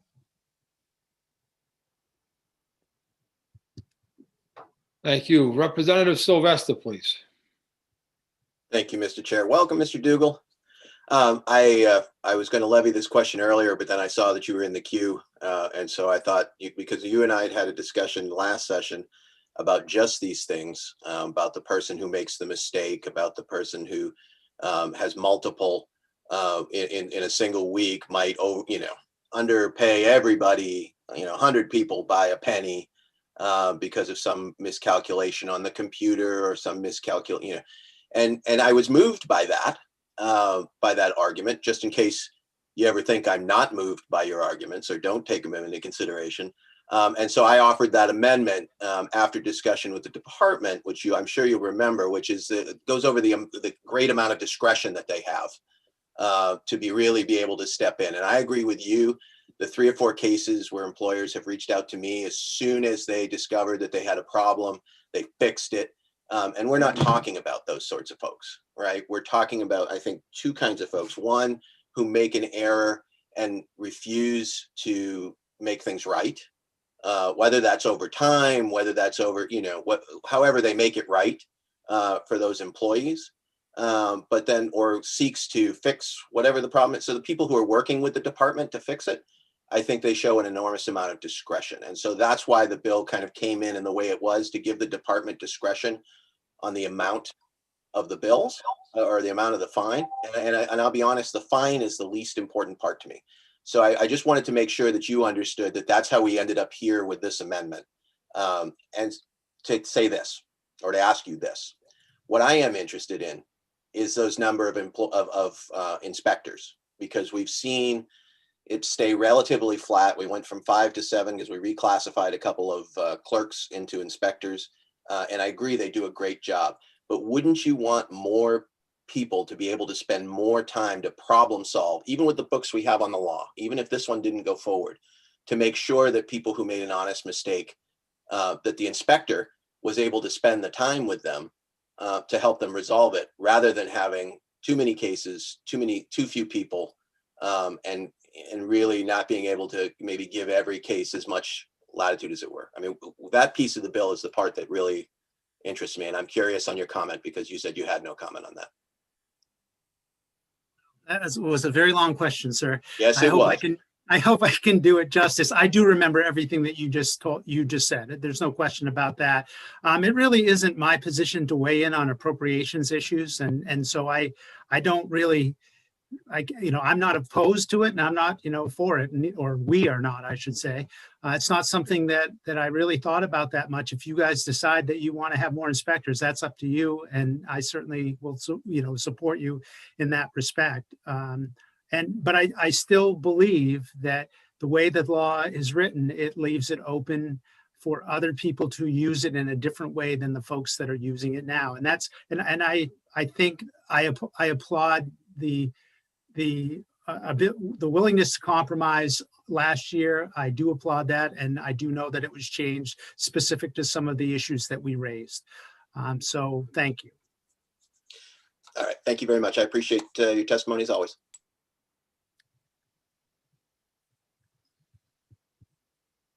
Thank you. Thank you both. Senator Mearmont, please. Thank you, Mr. Chair. Hello, Mr. Dougal. So Representative Sylvester really highlighted most of what I was thinking. And I just wonder why you represent the group with resistance to things that could help them. I have, in my short time on the Labor Committee, I've not seen an adversarial type relationship with business. I find that the department wants to help when they can and only goes after intransigence and malfeasance, whether it's from an employer or an employee.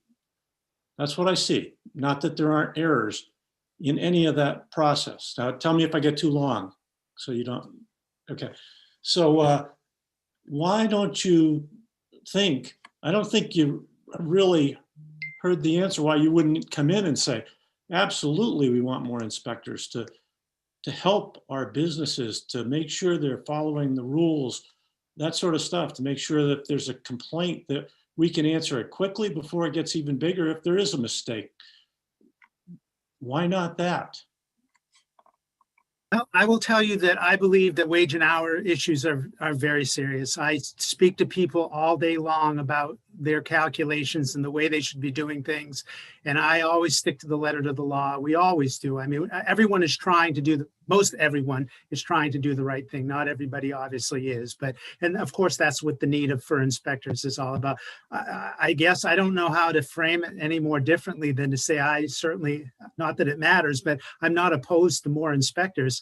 The Department of Labor has been very helpful to me, and actually Scott Cotnor, who's in charge of all of those inspectors, is available all the time. So I'm not contesting that fact. What I'm contesting is there is a $2,500 fine is a heck of a lot different than the $500 that we have currently. All I suggested that there could be some sort of middle ground in ramping that up. So that, and the position is is such because generally there's no other place to go. If there's parts of this that you don't like, you have to bring it out as something that you're opposed to so that you can get your message across on the things that you do like, would like to see change, not that it will be. Thank you. Any other questions, folks? Seeing none, sir, we're going to thank you for being here today. Again, we appreciate your testimony and added expertise. Have a great day. afternoon. Yes, you too. We do have, next up, I believe, is Peter Gore. And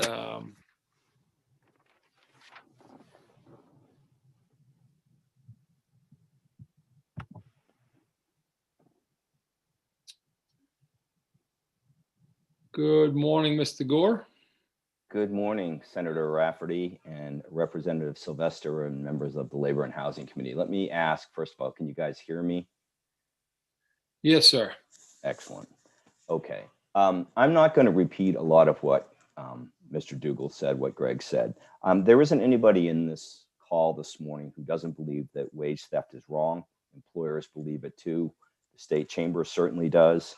And in this market, despite the challenges that the pandemic has wrought to the workplace, good, hardworking employees are still critical to a business success, and they remain hard to come by.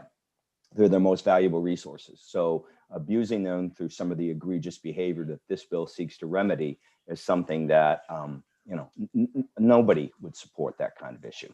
I think the issue with this bill, not unlike last session, and Representative Sylvester is correct. The committee did work this bill, and they did make adjustments to give the department some flexibility in terms of the amount of the fund. I think of fines. I think the real issue here is there's nothing in the language that does separate malfeasance from mistake. And it's the subsequent violation section that I think has most of us concerned. For instance, if every paycheck of every employee contained an error of withholding, as we talked about this morning, as you've talked about this morning, is the initial mistake subject to a $500 fine? And is each subsequent error then subject to an escalating fine? The language doesn't say that, and subsequent violation isn't spelled out. And it's something that we did talk to the committee about last time around. So I think that's where the concern comes in, because a small business who makes a mistake, an honest mistake, for one person and one fine is one thing. But if that mistake involves 10 people, then the potential for higher fine, despite the flexibility that people say the department has, is much greater. The financial exposure is much greater. And when you layer on top of that the possibility of a civil judgment against the employer with employees' fees, that could be very costly for something they never intended to do. So with that, I think I'm going to stop and try and answer any questions that you have. I might get out in front of one issue because I suspect Representative Sylvester is going to ask me, and that's the issue around the enforcement and the need for more inspectors. I'm just going to answer yes, we would be supportive of more inspectors. I don't have any problem with that. Again, when one business conducts their business in this egregious manner, everyone gets tainted by it. And bills like this come along and they try and sweep other businesses into it through no fault of their own, because they're doing right by their employees. So yes. And the other thing I might finish with is the Department of Labor does track wage and hour violations. And I remember last time around this bill was discussed, when 857 was discussed, there was a list that the department could produce of violations. And you may want to take a look at that to determine what's necessary and how necessary 616 is. But in its current format, we are opposed. So I'll answer any questions that you have, and thank you for your time and letting me be here this morning. Thank you, sir. And we do have some questions, or a question from Representative Sylvester, please. Well done, Mr. Gore. You knew that was coming, but I actually had a more targeted question for you because I was looking through my notes as we were speaking, and as you know, sometimes it's written in shorthand. But I believe that in the last discussion, we had talked about trying to write some language to talk about the flexibility that the department could have, and they asked for that to not be prescriptive, that we might, in essence, muck it up by putting them in a box, by writing language that wasn't carefully enough crafted. And so what sort of language would you like to see in there? Because I know it was something we discussed and tried to solve last year. So your memory and the ability for you to have that shorthand note is better than mine. And I also haven't gone back and hunted my file down at my office, my paper file down on this issue. I'm not sure, and I guess I'd like the ability to maybe talk with a couple of folks who practice employment law to ask them that question. Again, I think the real issue here, the real concern people have is they don't, through some kind of innocent mistake, get caught up in a fine. And now that you say that, I do remember that discussion taking place. But can I bring that information to you in the work session if that's helpful? All the latitude in the world, Mr. Gore. Thank you, sir. And I guess the other question, the other note I have here is Director Rowland saying that normally if it might be 50, but if it's the same mistake on 50 folks, that they would tend to see that as particularly a first violation as one problem that happened and not 50 problems, but I'll let him speak for himself. Yeah. I'm looking forward to hearing his testimony, to be honest with you. Thank you. Appreciate you.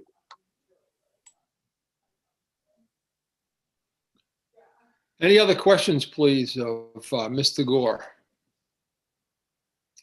Seeing none, sir, again, thank you very much for being with us this morning. We appreciate you doing so. Have a great afternoon. You too.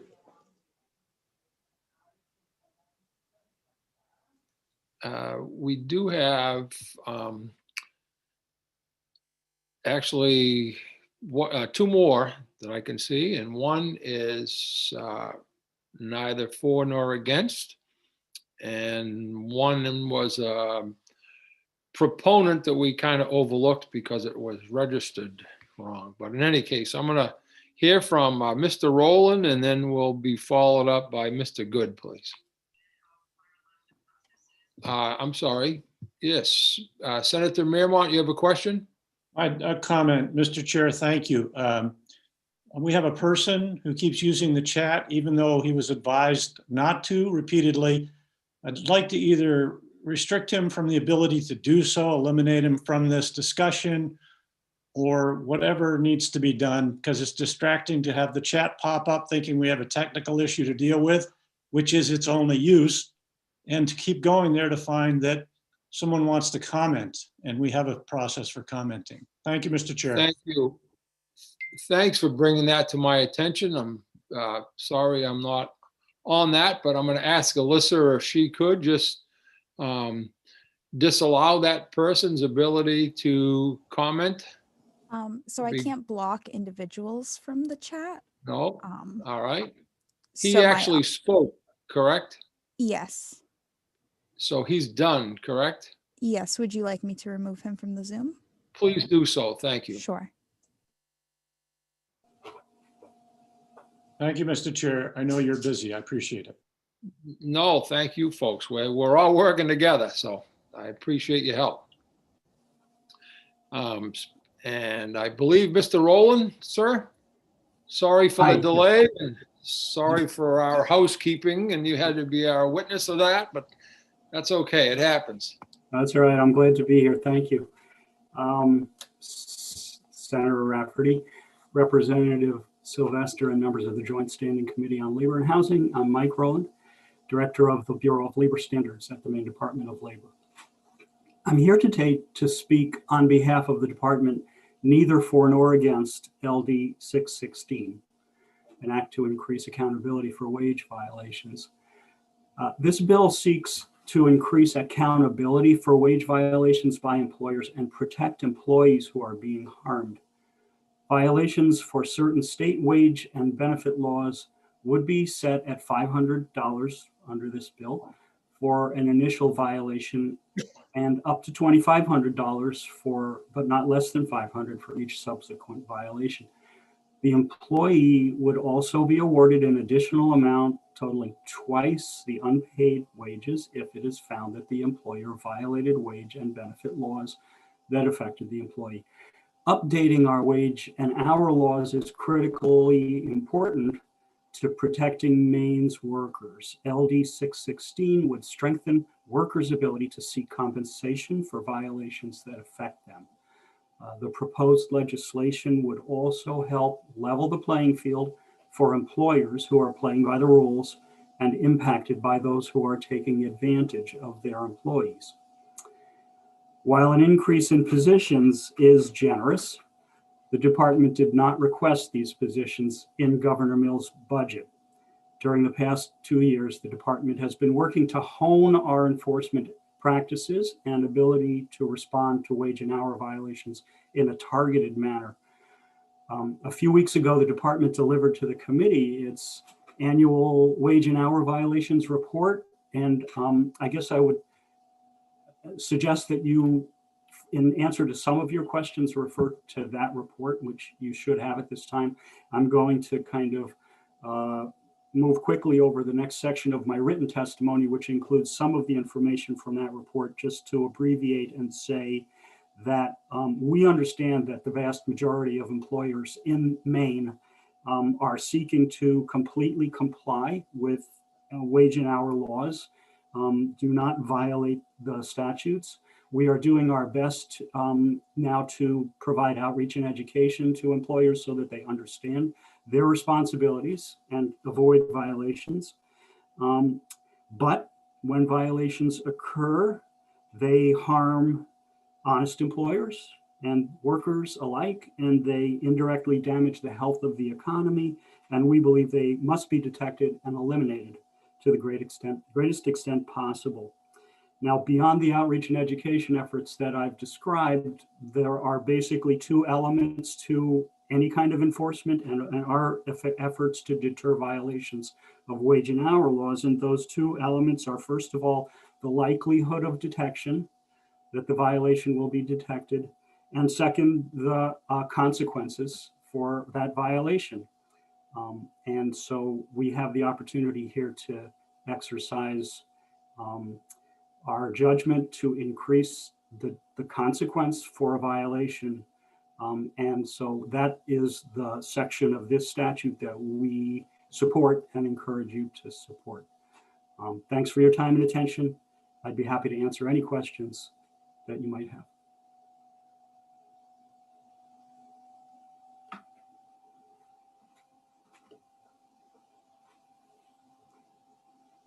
Muted myself. Thank you very much, Mr. Rowland. I did see some hands go up real quickly. I think it was Representative Bradstreet, followed by Representative Gear. Actually, I had my hand up from before, but I do have a question. I was looking at that at the bottom of your testimony, Mr. Rowland. Thank you for being here. There were 109 cases that had a total of 29,250 violations. That averages out to about 268 violations per case. So I wonder, interpreting the bill as written, if that would mean 268 different violations that someone may be looking to remedy.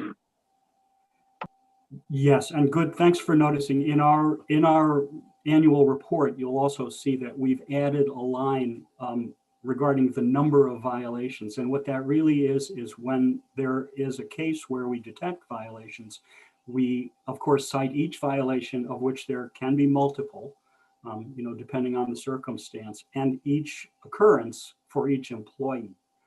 And that turns into a large number very quickly.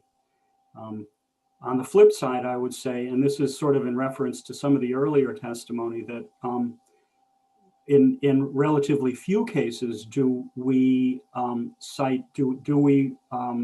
assess a penalty or a fine.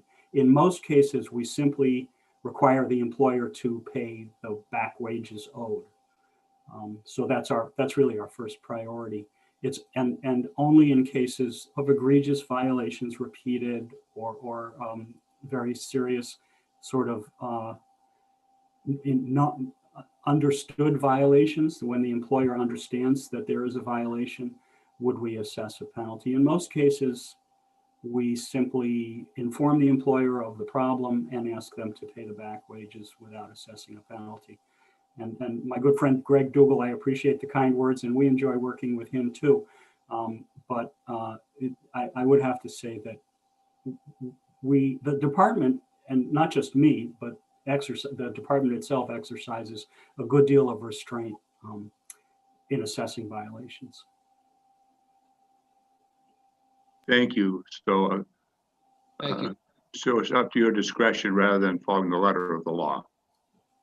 We have a lot of discretion, yes. And as I said, our first goal is compliance. And we understand that most employers in Maine wish to comply with the law once they understand what it is. And so we do a lot of education, following up on our investigations. And I think the report itself, and I hope you'll read it, explains that our process includes sometimes negotiating down penalties when they are assessed, in preference for payment of back wages and future compliance.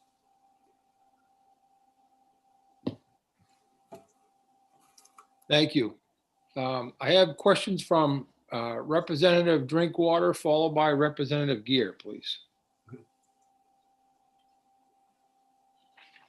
Thank you, Mr. Chair. and Nice to see you again, Mr. Rowland. So if I understand all this process, if I'm owed back wages, I, as an employee, need to go in and inform my employer that you owe me back wages. So that meets the requirement of a demand. And then they've got 8 days. And then if I'm not satisfied, I contact the department. The department then will assign somebody to look into the situation. My question is this: you folks maintain a Maine Wage Assurance Fund.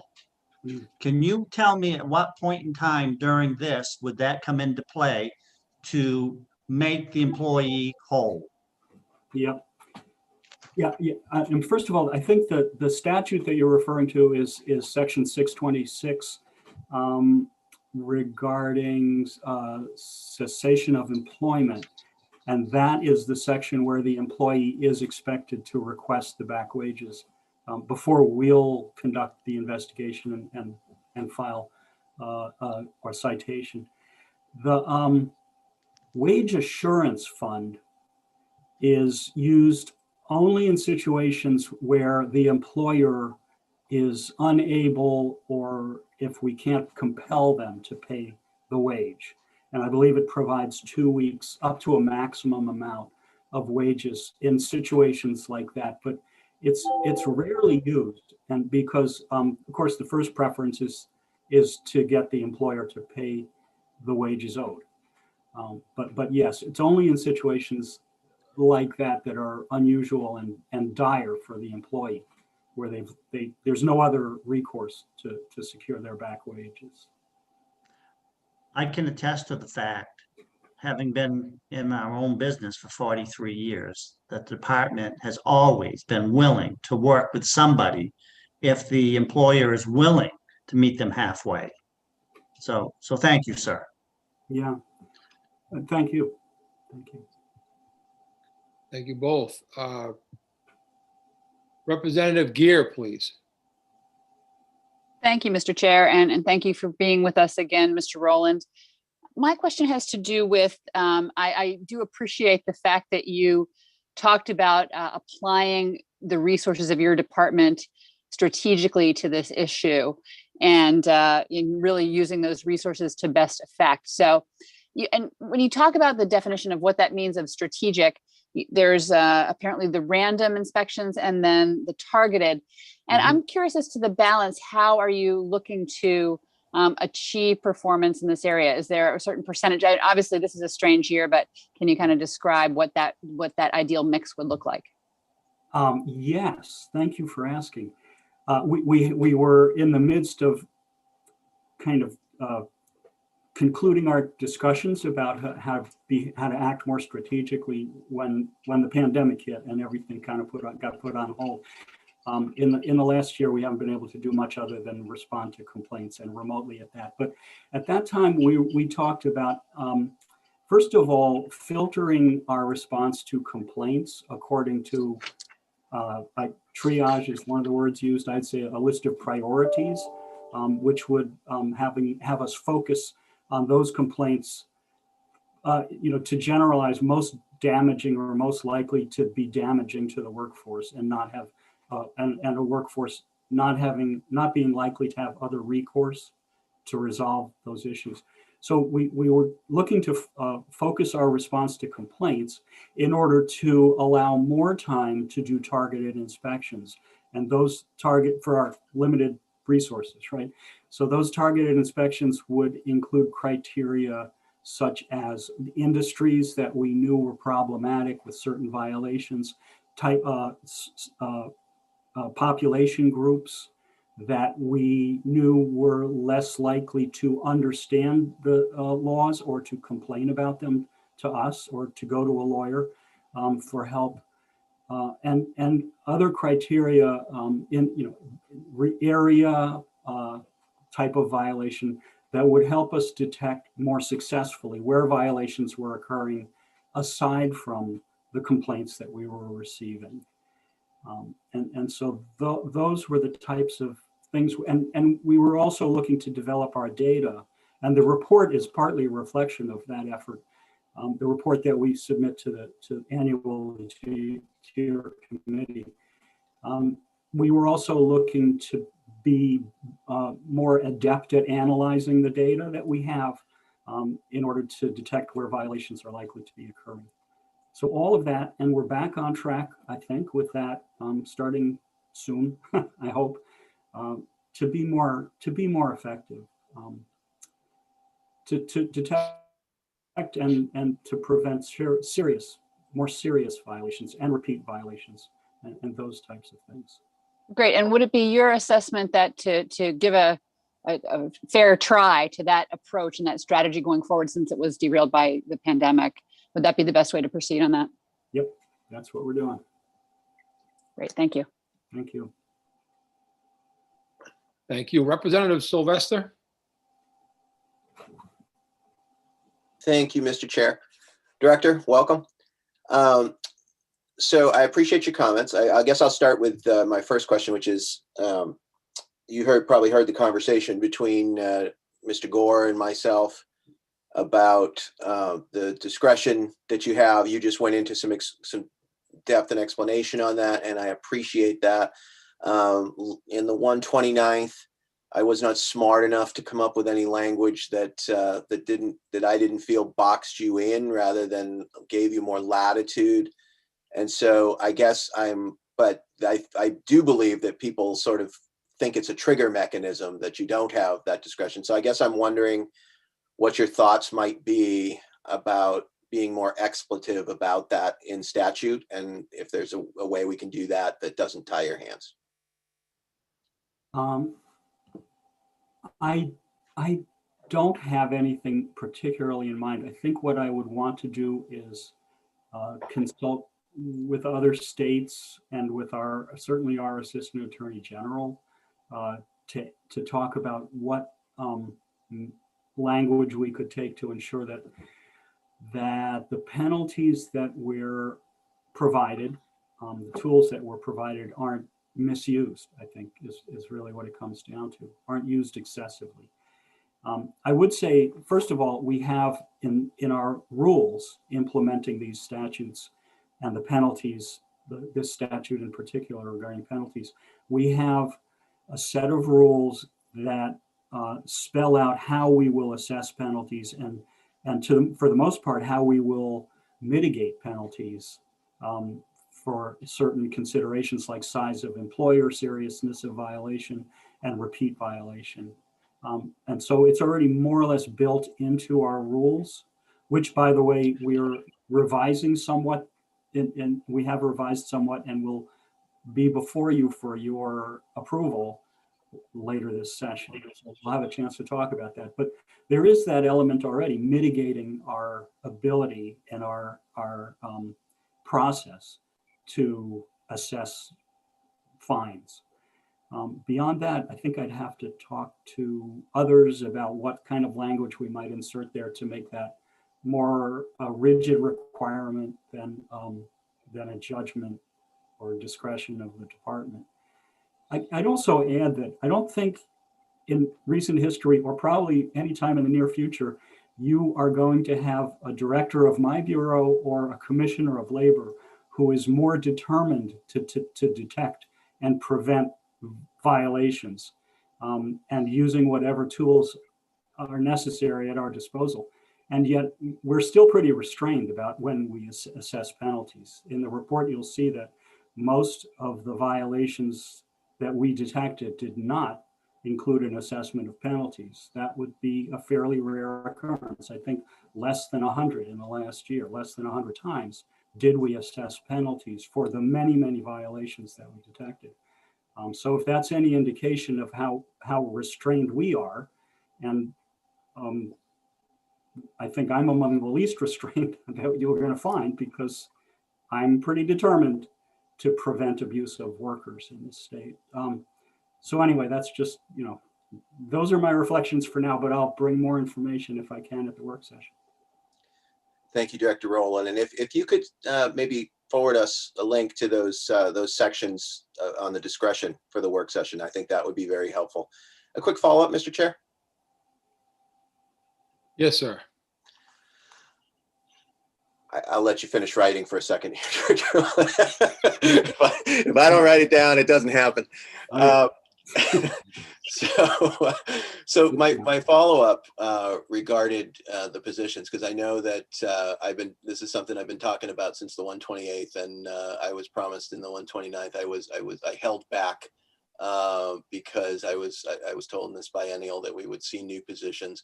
And that amount of discretion and the amount of expertise that your work takes to be able to land in that soft spot is not something that gets done in a 15-minute call.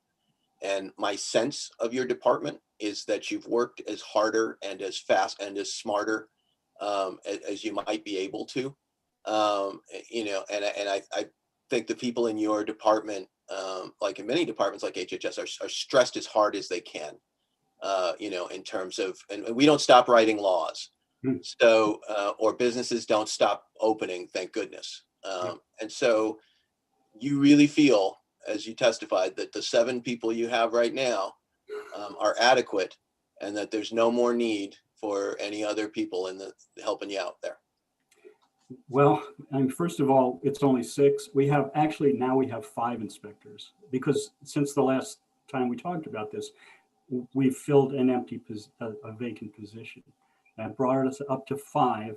And we have one position that we're converting from what was a consumer assistance specialist who worked mostly on work permits for minors, converting that position to a full inspector position.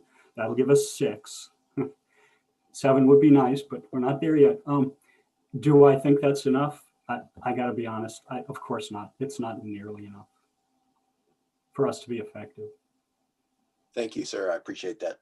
Thanks. Thank you both. Representative Prescott, please, sir. Well, thank you. Hey, hello there. I want to refer back to some testimony we heard earlier about the public sector non-union employees. And don't think I'm holding your feet to the fire, because I don't expect you to remember all the cases you've dealt with. Has this been a problem? Have you ever had to deal with a government agency that has had complaints about them? Only in wage and hour, not that I recall specifically. We've certainly had inquiries, like for instance with the new earned paid leave statute, things like that, who's covered, who's not, things like that. But I can't remember specifically of a wage and hour violation that we had to pursue in a public sector. Right. Thank you. Yeah, thanks. Good question. Senator Guerin, please. Thank you, Mr. Chair, and thank you for being here today, Mr. Rowland. I did have a question about your last statement. You said that you didn't currently have enough. So what are you leaving undone currently? Where are you falling short? Okay, well, I guess first of all, like I said, we're in a position where we've been responding, almost entirely responding to complaints rather than sort of proactively trying to detect where violations are occurring and we aren't receiving complaints. So we've kind of, we're trying to adapt and find a way to do more strategic enforcement, like we said. But that's difficult given the resources. And again, outreach is another area. We've sort of stepped up our outreach by hiring a new position to roughly a year ago, just over a year ago. That's been helpful. And other than that, we're pretty selective about whether we pursue, which investigations we pursue aggressively, and really limited to the most egregious, which in many cases are the child labor. We do not defer our enforcement of child labor. We're very serious about that, but you know, mostly beyond that minimum wage and overtime and violations like failure to pay on cessation of employment. Those are the kinds of violations that have real impacts on workers that we pursue the most aggressively. We just have to be selective. We can't do everything. So just a quick follow-up, Senator. Yes, please. So currently you are responding when there is a complaint, is that correct? We always respond and try to determine whether there is whether there's a likelihood of a violation, and then if there is, we conduct an investigation. In a lot of cases, it turns out that what the worker is complaining about is not a violation of the statute, and you know, we'll make that determination pretty quickly. And conducting investigations, but like I said, in response to complaints, almost entirely.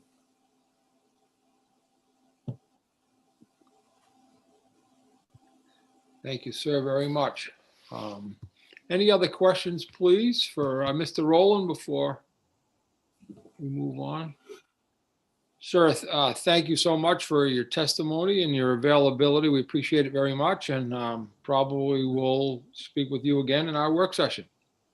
Okay, thank you. Have a great day. Thank you. We do have one more person that was actually signed up to speak, and inadvertently we put him in the neither for nor against. He actually is a proponent for the LD, and that is Mr. Good, Adam Good. Thank you, Mr. Chair. Can you hear me all set? Yes, sir. Great. Apologies, I must have clicked on the wrong button. I am delivering testimony in favor of LD 616. Adam Good, with the Maine AFL-CIO. I serve as the legislative and political director. We represent 40,000 workers and present testimony in support of the bill. A little bit odd to give testimony in favor at the end, so I'll read a little bit from my testimony and hope to answer any questions. We believe that working people should have the peace of mind to know they'll be paid for all of the work that they do by their employer, that their overtime will be properly paid, they'll receive their pay in a timely fashion.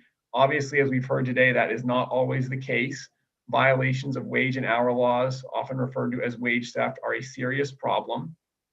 We want to reiterate that wage theft is deeply harmful to working people, provides an unfair advantage to low-road employers over the vast majority of businesses who play by the rules. We know that these problems persist in every state, and Maine is no different. Nationally, wage theft costs workers hundreds of millions of dollars each year. This happens across industries, but it is concentrated in lower wage sectors of the economy. A 2014 study found that nationally, nearly 90% of fast food workers suffered some sort of wage theft on the job. The way this plays out is people become a victim to wage theft in construction or housekeeping or restaurant or agricultural work. In construction, for example, there could be a worker that goes to the subcontractor for their pay. The subcontractor says the contractor hasn't paid them yet. The worker is told they need to get their check next week. Next week rolls around and the worker is told their work is not satisfactory and they won't receive their pay. We hear stories of women who work in housekeeping who get paid with checks that bounce. Aside from not having money to buy food or pay bills, the worker winds up paying bank fees. We believe that we can and should improve our wage enforcement system. Strong public and private enforcement is critical to most effectively address the issue. We support all three parts of the bill, the increase in fines, the strengthening of remedies, and increased funding and staffing of enforcement of wage theft. We think the current penalties should be strengthened. $100 to $500 for withholding a working person's pay is not enough of a deterrent. Remedies should reflect the hardship that workers face when they're exploited through the horrible practice of withholding pay.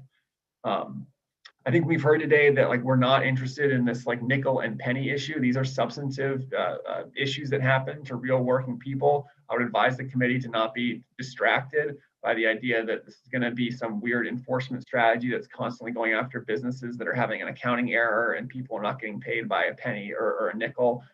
$500 and $100 is clearly not sufficient for somebody that's doing this multiple times. That feels like that's just not a lot of money to prevent somebody from doing this, and there's not as much of a deterrent as if you raise the fines.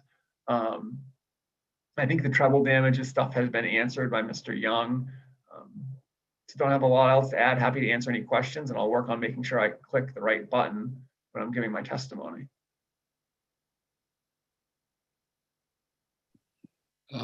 Mr. Good, we're all having some issues with buttons from time to time. Yeah. So just the key thing is your testimony. Questions? Yes, Representative Prescott, please. Well, thank you. I've been going over the statute 626, and I see where it has a timeline in there for if it was just a general mistake, they get either 2 weeks or up to the next employee's paycheck. Do you know if anywhere in this it says if this employer continues to have the same problem?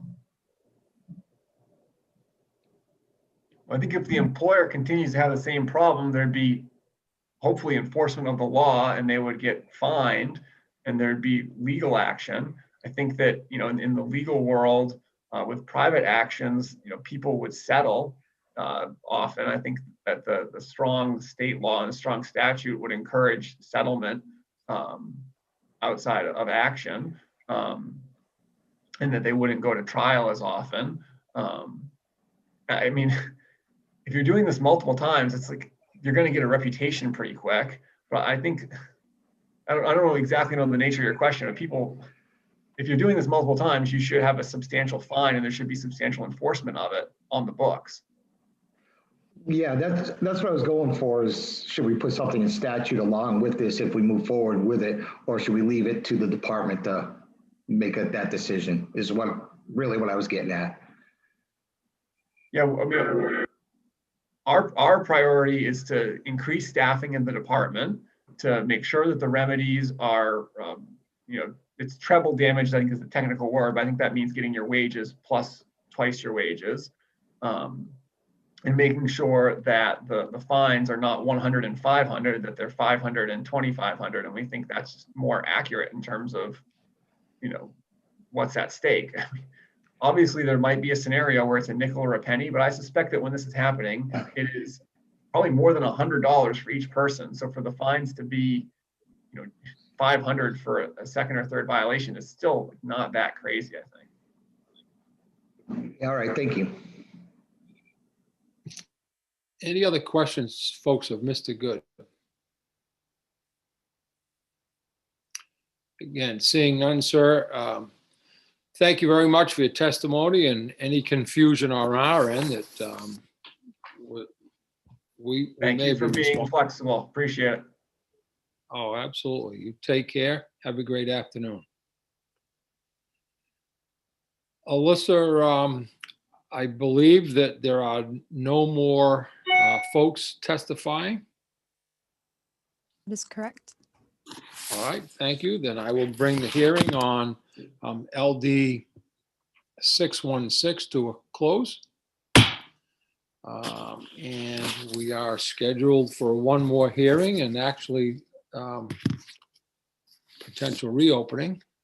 Did I see a hand go up? I just might have been just I flashed. pressed it by mistake, Mr. Chair. Oh, no problem. I do believe that this is a reopening of a hearing relative to LD 29. And when we were in that hearing, we had some questions.